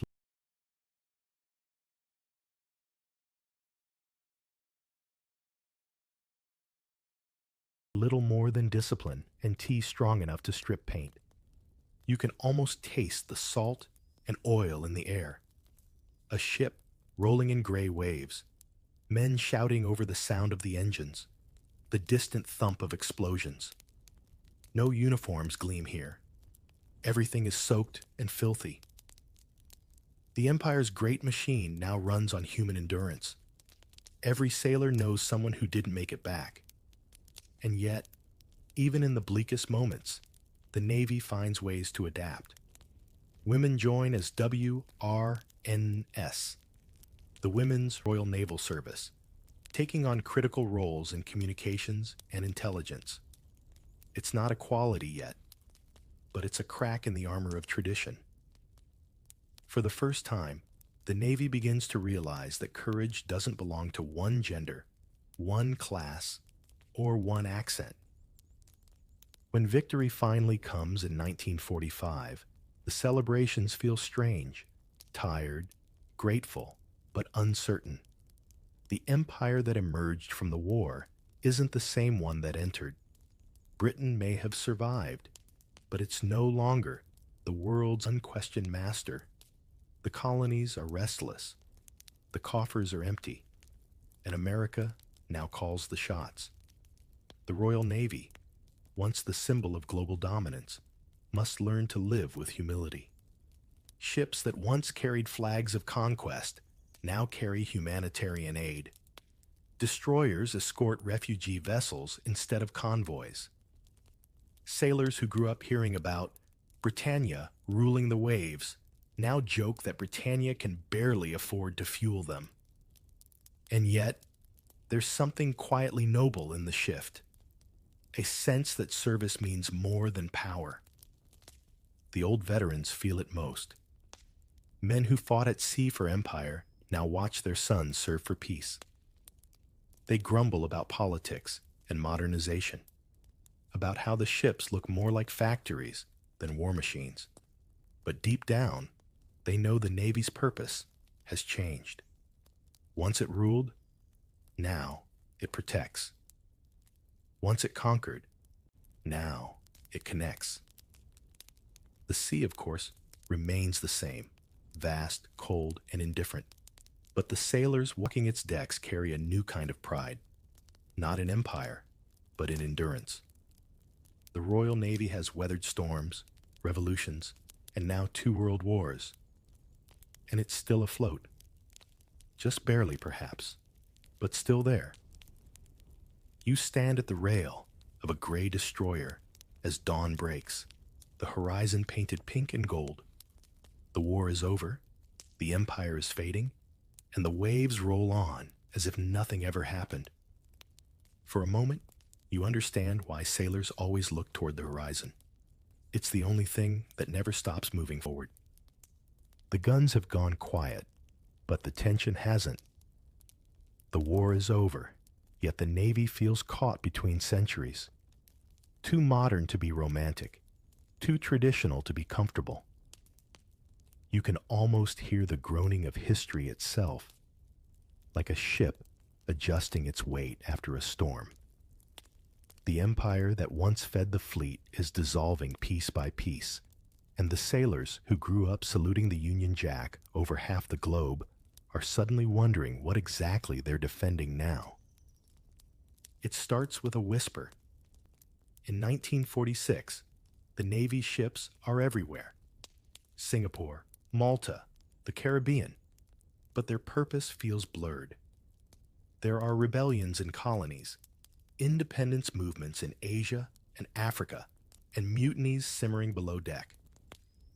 The men are tired, war-weary, underpaid, and unsure why they're still patrolling seas that no longer belong to an empire. In 1946, at the Royal Indian Navy, a full-blown mutiny erupts. 20,000 sailors rising against British officers in Bombay, flying the tricolor flag of India on their ships. It's the kind of rebellion the Admiralty thought impossible. The message is clear. The old order is cracking. The Empire's ships still sail, but the loyalty that once held them together is evaporating faster than morning mist. Across the colonies, similar murmurs spread. Kenya, the West Indies, Singapore, everywhere the Navy once symbolized control, it now represents the past. You walk along a dockyard in Portsmouth and notice something strange. The ships still gleam, but the crowds that used to cheer them look smaller, quieter. Britain is broke, rationing food, rebuilding cities, and losing colonies one by one. The Royal Navy, once the pride of the nation, is now a question mark in its own story. What is a global navy without a global empire? Inside the Admiralty, debates rage. Some argue that the Navy must shrink with dignity, focusing on defense and alliances. Others refuse to let go of the old grandeur. But the Cold War settles that argument quickly. The empire may be gone, but there's a new ocean to control. One made not of water, but of ideology. Britain joins NATO in 1949, and suddenly the Navy's mission is rewritten. No longer to rule the waves, but to guard them. Submarines become silent hunters in the dark, carrying nuclear missiles that could end the world several times over. The sailors who once feared storms now fear silence, the kind that hums deep under the Arctic, where submarines stalk each other like ghosts. It's a different kind of warfare, invisible, psychological. You sit inside a cramped metal tube hundreds of meters beneath the surface, surrounded by sonar pings and recycled air.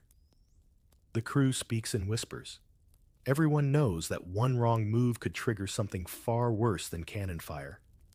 The old songs about adventure and glory don't fit anymore. The Navy is still powerful, but it's also strangely lonely.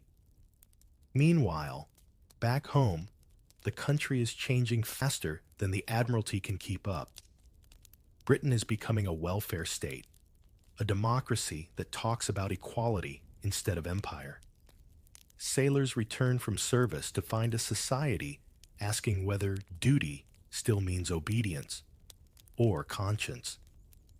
The Navy can't ignore it forever. When the rest of the country starts talking about fairness, even the fleet must listen. You start hearing new accents on board: Caribbean, Indian, African.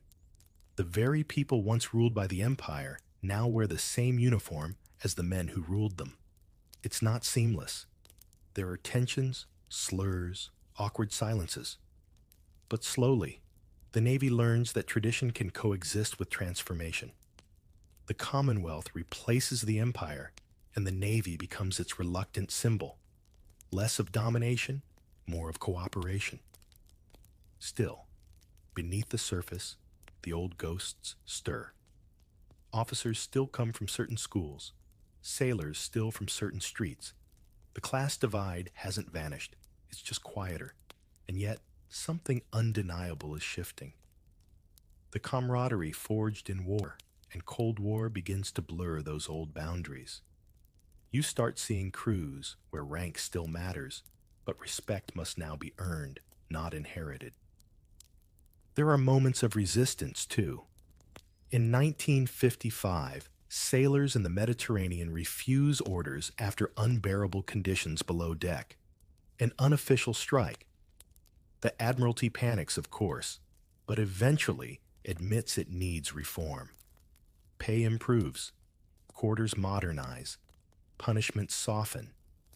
Slowly, painfully, the Navy starts to humanize itself. You glance at a recruitment poster from the 1960s. The slogan doesn't say, "Rule the waves." It says, "Join the team." It's subtle but seismic. The Navy is learning to market itself not as empire, but as opportunity. Service, not superiority. The message is clear. The ocean is no longer a battlefield. It's a workplace. By the 1970s, that workplace includes women again, not just in offices or signals, but training for sea duty. The Navy still hesitates to let them aboard combat ships, but the door is open. The first women to wear that uniform in active roles face skepticism, ridicule, and worse. But they keep showing up. They keep sailing. The Navy, despite its traditions, discovers that equality isn't a threat. It's ballast. It keeps the ship steady. Out at sea, under stars that haven't changed in millennia, you can almost feel the old Navy and the new one coexisting in silence. One made of empire and pride, the other of service and change. The deck still smells of salt and oil, but now there's something else in the air. Uncertainty, maybe even hope. The ocean rolls on, unbothered. It's seen this all before. Kings, colonies, revolutions, reforms. The sea doesn't care who commands it, only that someone tries. And somewhere beneath the hum of engines and the chatter of radio static, you realize the Navy's transformation isn't just about technology or policy. It's about identity. It's learning, for the first time, how to serve without conquering. The sea is quiet again, but not peaceful. It's the Cold War now, and silence has become the Navy's new sound. You no longer hear cannons or sails. You hear the low hum of nuclear submarines moving unseen under the ice. Somewhere beneath the Arctic Circle, men sit in metal tubes for months, holding enough firepower to erase cities. And here's your hook. The Empire is gone, but the Navy still holds the end of the world in its hands. The Admiralty calls it deterrence. Everyone else just calls it terrifying. The Royal Navy's submariners become the hidden backbone of Britain's defense. They don't wave flags or sing sea shanties. They monitor blinking lights, listening for signs of Armageddon. If the order ever came, they'd turn keys that would unleash missiles called Polaris or Trident, cold names for something hotter than the sun. It's not conquest anymore. It's existential babysitting. Up above, on the surface, life changes too. The Navy of the 1950s and 60s grows quieter, leaner, and more technical. The days of press gangs and flogging are long gone. Now it's about radar, code breaking, sonar, the quiet genius of sailors who can read an entire ocean through a single blip on a screen. Still, discipline lingers like salt in the seams. Hierarchy remains, but the tone is softer, at least when cameras are watching. You step into a Cold War destroyer, and it feels less like a ship and more like a small, floating city. Coffee machines hum next to missile controls. Radios spit out BBC broadcasts between coded messages. There's laughter, boredom, tension, and always that strange mix of pride and fatigue. You ask one sailor what it feels like to serve during peace. He shrugs. It's not peace. It's just a quieter kind of war. Back home, Britain itself is changing faster than the tide. The 60s bring civil rights marches, feminism, music that shocks the elders, and a slow collapse of everything labeled proper. Even the Navy, an institution allergic to change, starts to feel it. Women rejoin the ranks in growing numbers, first in support roles, then in signals and communications. Slowly, they make their way back toward the sea they'd been barred from for centuries. Equality doesn't arrive smoothly. Old officers grumble. The Navy's no place for experiments, one declares, as if fairness were a science project. But others quietly support it. They've seen what happens when tradition becomes an anchor instead of a compass. By the late 1980s, women are training for sea duty, and their presence, once scandalous, is becoming normal. History has a funny way of turning rebellion into regulation. Meanwhile, the Navy keeps getting smaller. The Empire has vanished, budgets shrink, and Britain's global influence feels like it's evaporating. Yet paradoxically, the Navy's power becomes more precise. Nuclear submarines patrol constantly, ensuring Britain remains a world power, even without a world to rule. The surface fleet focuses on NATO missions, humanitarian aid, and peacekeeping. Projection of power, the Admiralty calls it. But sometimes, it feels like projection of memory, an echo of past glory. And then comes 1982, the Falklands War. For the first time in a generation, the Navy faces real combat again. The cold South Atlantic becomes a graveyard for illusions of invincibility. British ships are hit, sailors die, and the public realizes that modern warfare is still as brutal as ever, just faster, louder, and more televised. The Royal Navy wins, yes, but at a cost that feels heavier than victory. When the ships return home, crowds cheer, but quietly. The triumph feels haunted. That war changes everything. Suddenly, Britain remembers why it needs a navy, but it also realizes how fragile its technology and morale have become. Training improves, mental health support expands, and equipment is modernized. Yet the bigger shift happens internally. The sailors who fought in the Falklands don't talk about empire. They talk about survival, brotherhood, and loss. It's a different kind of pride now. One rooted not in domination, but in endurance. The 1990s roll in with new buzzwords: professionalism, equality, globalization. The Navy adapts again, though reluctantly. Women start serving on warships. Ethnic minorities rise through the ranks. The world sees the Union Jack not as a symbol of empire, but as a flag that shows up when there's a disaster: tsunami, famine, refugee crisis. The Navy becomes less about fighting wars and more about preventing them. It's not as glamorous, but maybe it's finally honorable. You might ask, does that make it weaker? Maybe not. Maybe it makes it more human. The sailors of the modern Royal Navy are trained not just to follow orders, but to think, to de-escalate, to rescue, to rebuild. The empire is gone, but compassion has crept into its place. You can feel it in how they speak, in how they describe their duty. We serve, they say. And for once, it doesn't sound like submission. It sounds like choice.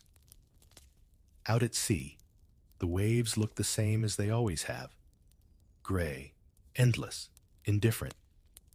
But the men and women who sail them now see something different in the horizon. Not conquest, not fear, just purpose. The Navy's silence has become its strength, a reminder that peace is often maintained not by noise, but by quiet vigilance. The ship rolls gently in the dark, and you listen to the hum of the engine, steady, calm, almost meditative. Somewhere in that sound is the memory of sails, cannons, and empire, but also the heartbeat of something new. For the first time in centuries, the Royal Navy is learning how to exist without ruling. The hum of engines fades, replaced by a quieter rhythm: conversation. You're walking through a naval base in the early 2000s, and what you hear is something the Admiralty could never have imagined a century ago. Voices that don't all sound the same. Women, men, accents from Birmingham to Barbados, stories that stretch far beyond Britain's shores. The Navy, once the Empire's fortress of conformity, is slowly becoming something more human. It's not an easy transformation. For centuries, the Royal Navy was the purest reflection of hierarchy: rank, class, and identity fixed like stars. But the world changed, and the Navy had no choice but to catch up. By the early 21st century, women are serving at sea in every role, from engineers to officers on nuclear submarines. There are still skeptics, of course. The sea is no place for distractions, an old commander once said. But history seems to disagree. The first mixed crews sail. And despite all the dire predictions, the ships don't sink. The world keeps turning. You pass a group of young recruits jogging along the pier, men and women together, laughing between breaths. They wear the same uniform, share the same exhaustion, and face the same future. It's a sight that would have startled Nelson, amused Churchill, and probably confused every Victorian admiral who ever thought tradition could outlive time. The Navy's diversity isn't just about gender anymore. The sons and daughters of immigrants now wear the Queen's, and later the King's, uniform. Black, Asian, and minority ethnic sailors, once confined to menial roles, now command ships and submarines. The change didn't happen overnight. It came with resistance, headlines, awkward silences, and stubborn progress. But it happened. You meet one officer, born in Jamaica, who tells you with a grin, "My grandfather wasn't allowed to serve. Now I train the ones who do another," a woman from Liverpool. shrugs when asked about being one of the first to serve on a frontline frigate. The sea doesn't care what you are, she says. It only cares if you can do the job. And maybe that's what equality looks like. Not perfect harmony, but practicality. The sea strips everyone bare of pretense. Storms don't check your gender. Torpedoes don't care about your accent. In the end, what matters is teamwork, skill, and trust. That truth, which the Navy has resisted for centuries, is now its quiet redemption.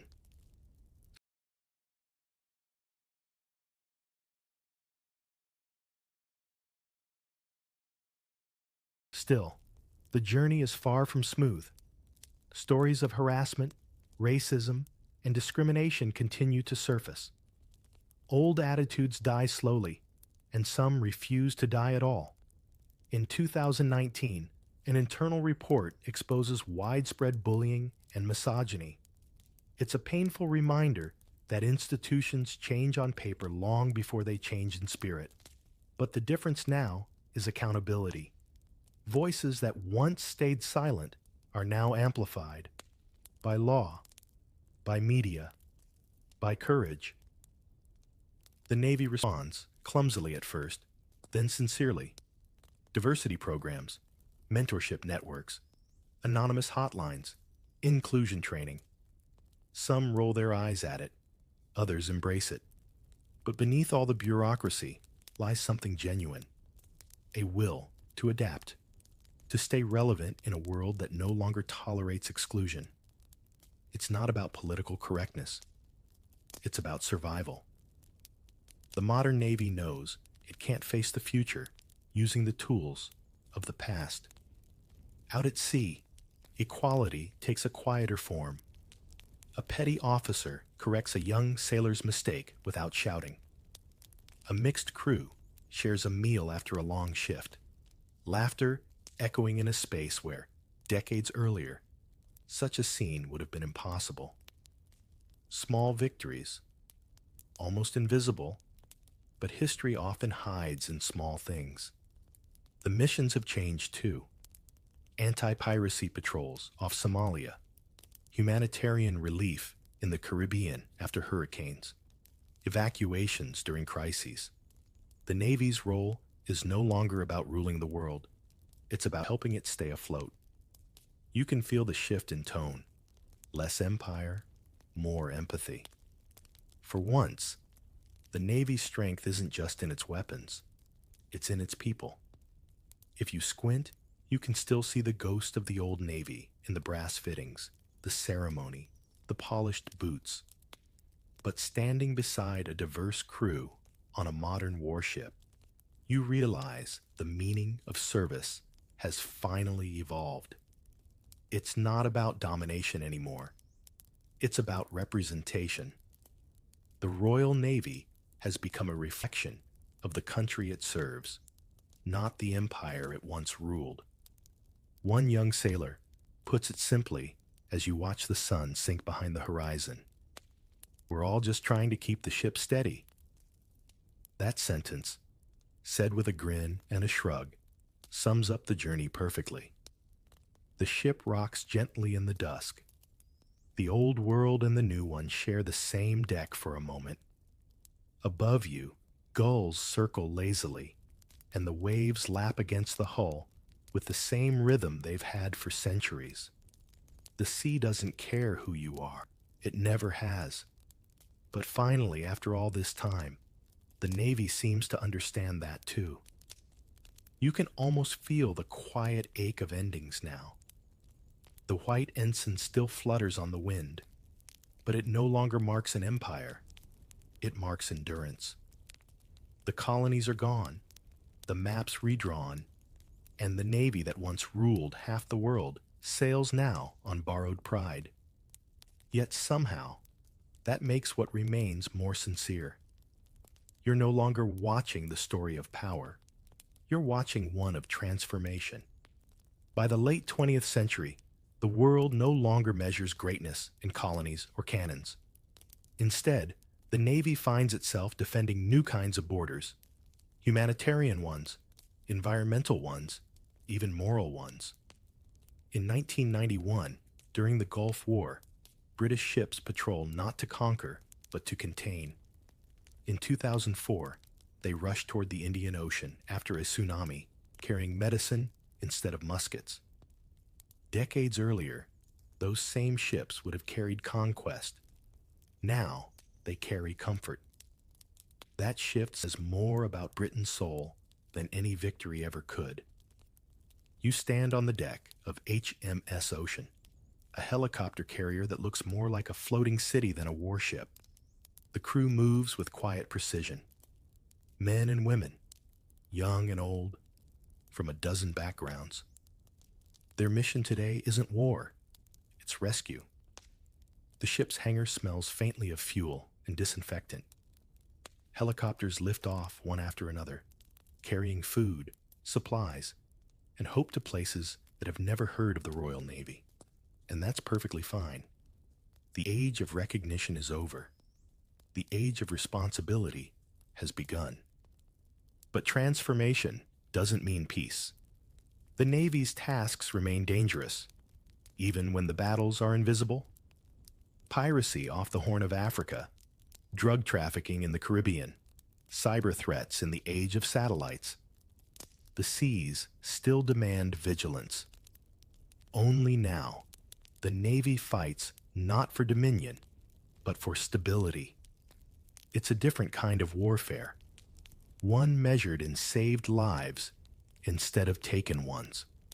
You think of the sailors standing watch at night, staring into endless black water, not for enemies, but for distress signals. They may never fire a shot, but they still face the same vast loneliness sailors have always known. The uniform feels lighter now, but the duty heavier. The Empire once gave purpose through pride. Now, purpose comes from compassion. Even the ships themselves seem to carry a quieter dignity. The great battleships are gone. No more HMS Victory or Dreadnought Thunder. The modern fleet is smaller, sleeker, full of sensors and screens. Drones buzz where seagulls used to glide. On the bridge, you can almost mistake the command console for an office workstation, except the ocean view is much better.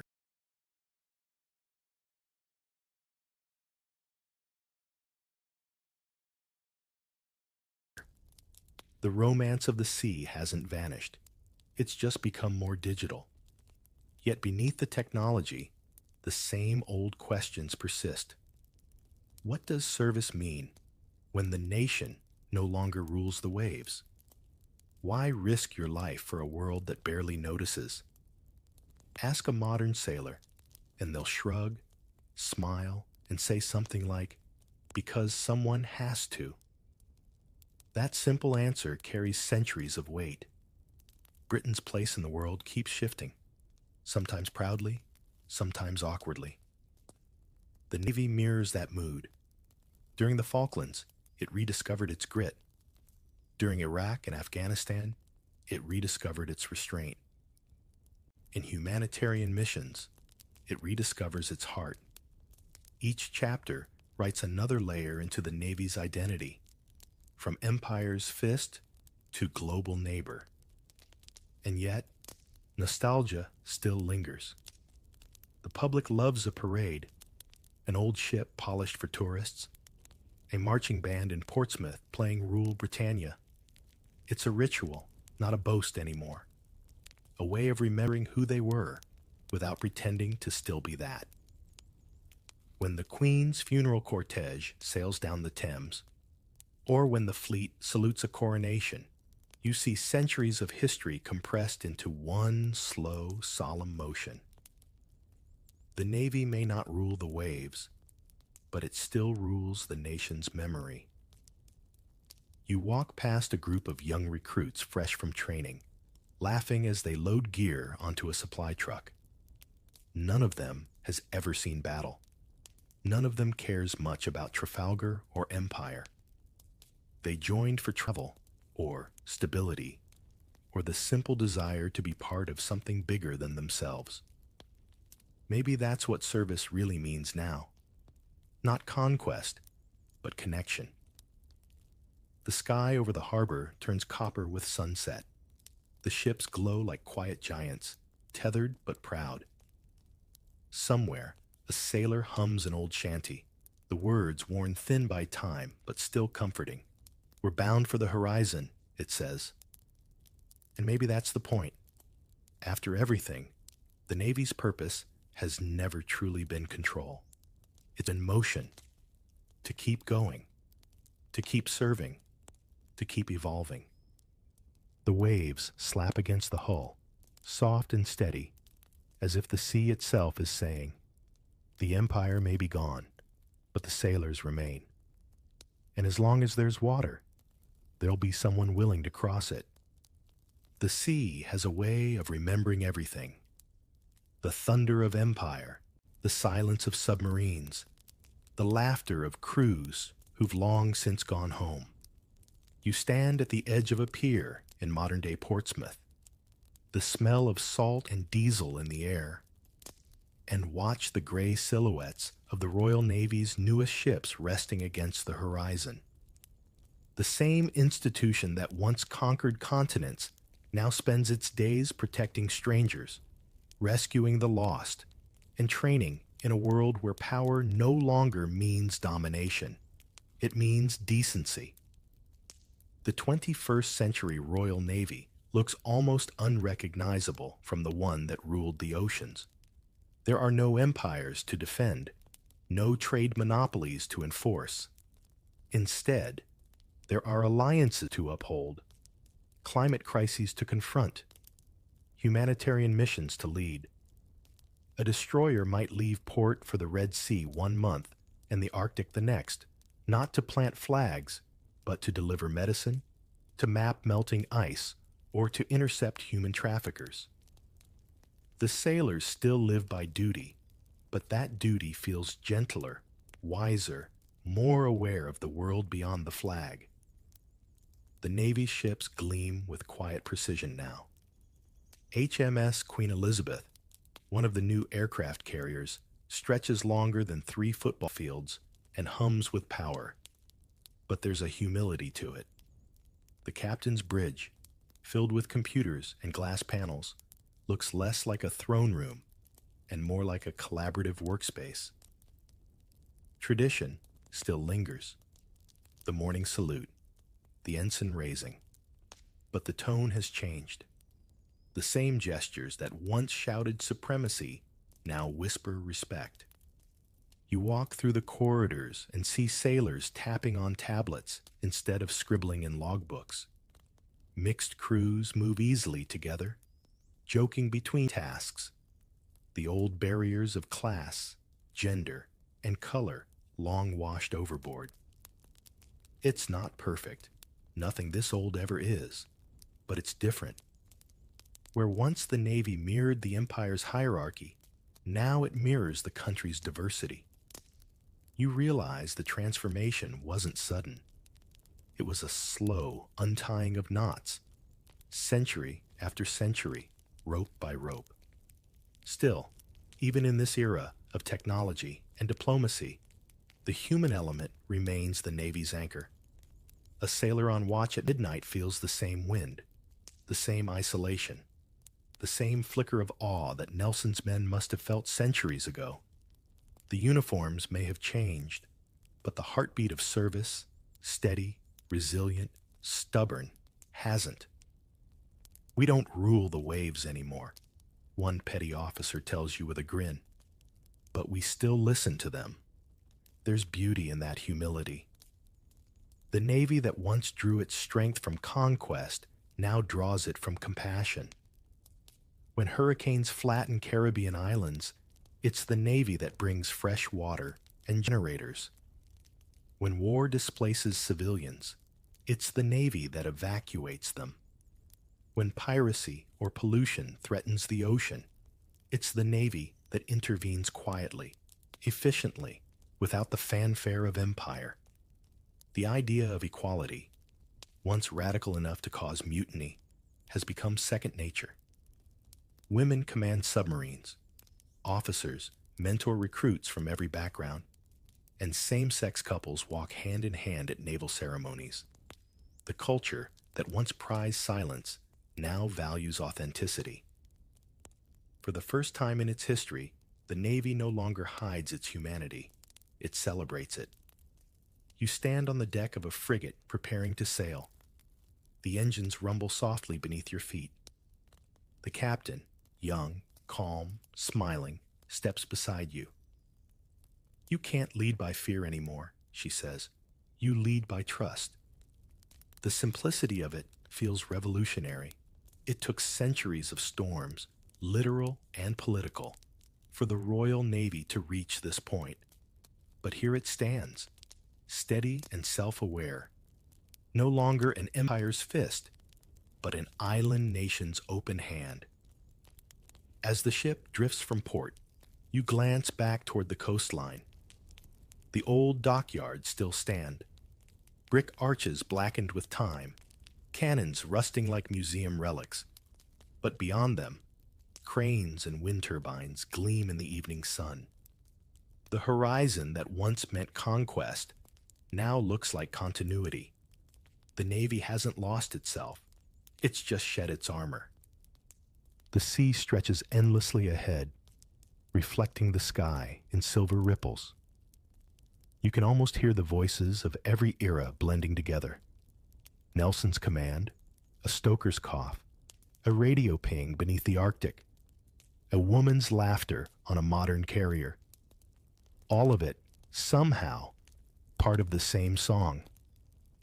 The Royal Navy has transformed not by forgetting its past, but by outgrowing it. The wooden hulls became steel. The Empire became a partnership, and the sailors became equals. And somewhere between those tides, a once unquestioned power found something even stronger: purpose. The waves roll softly against the bow as night falls.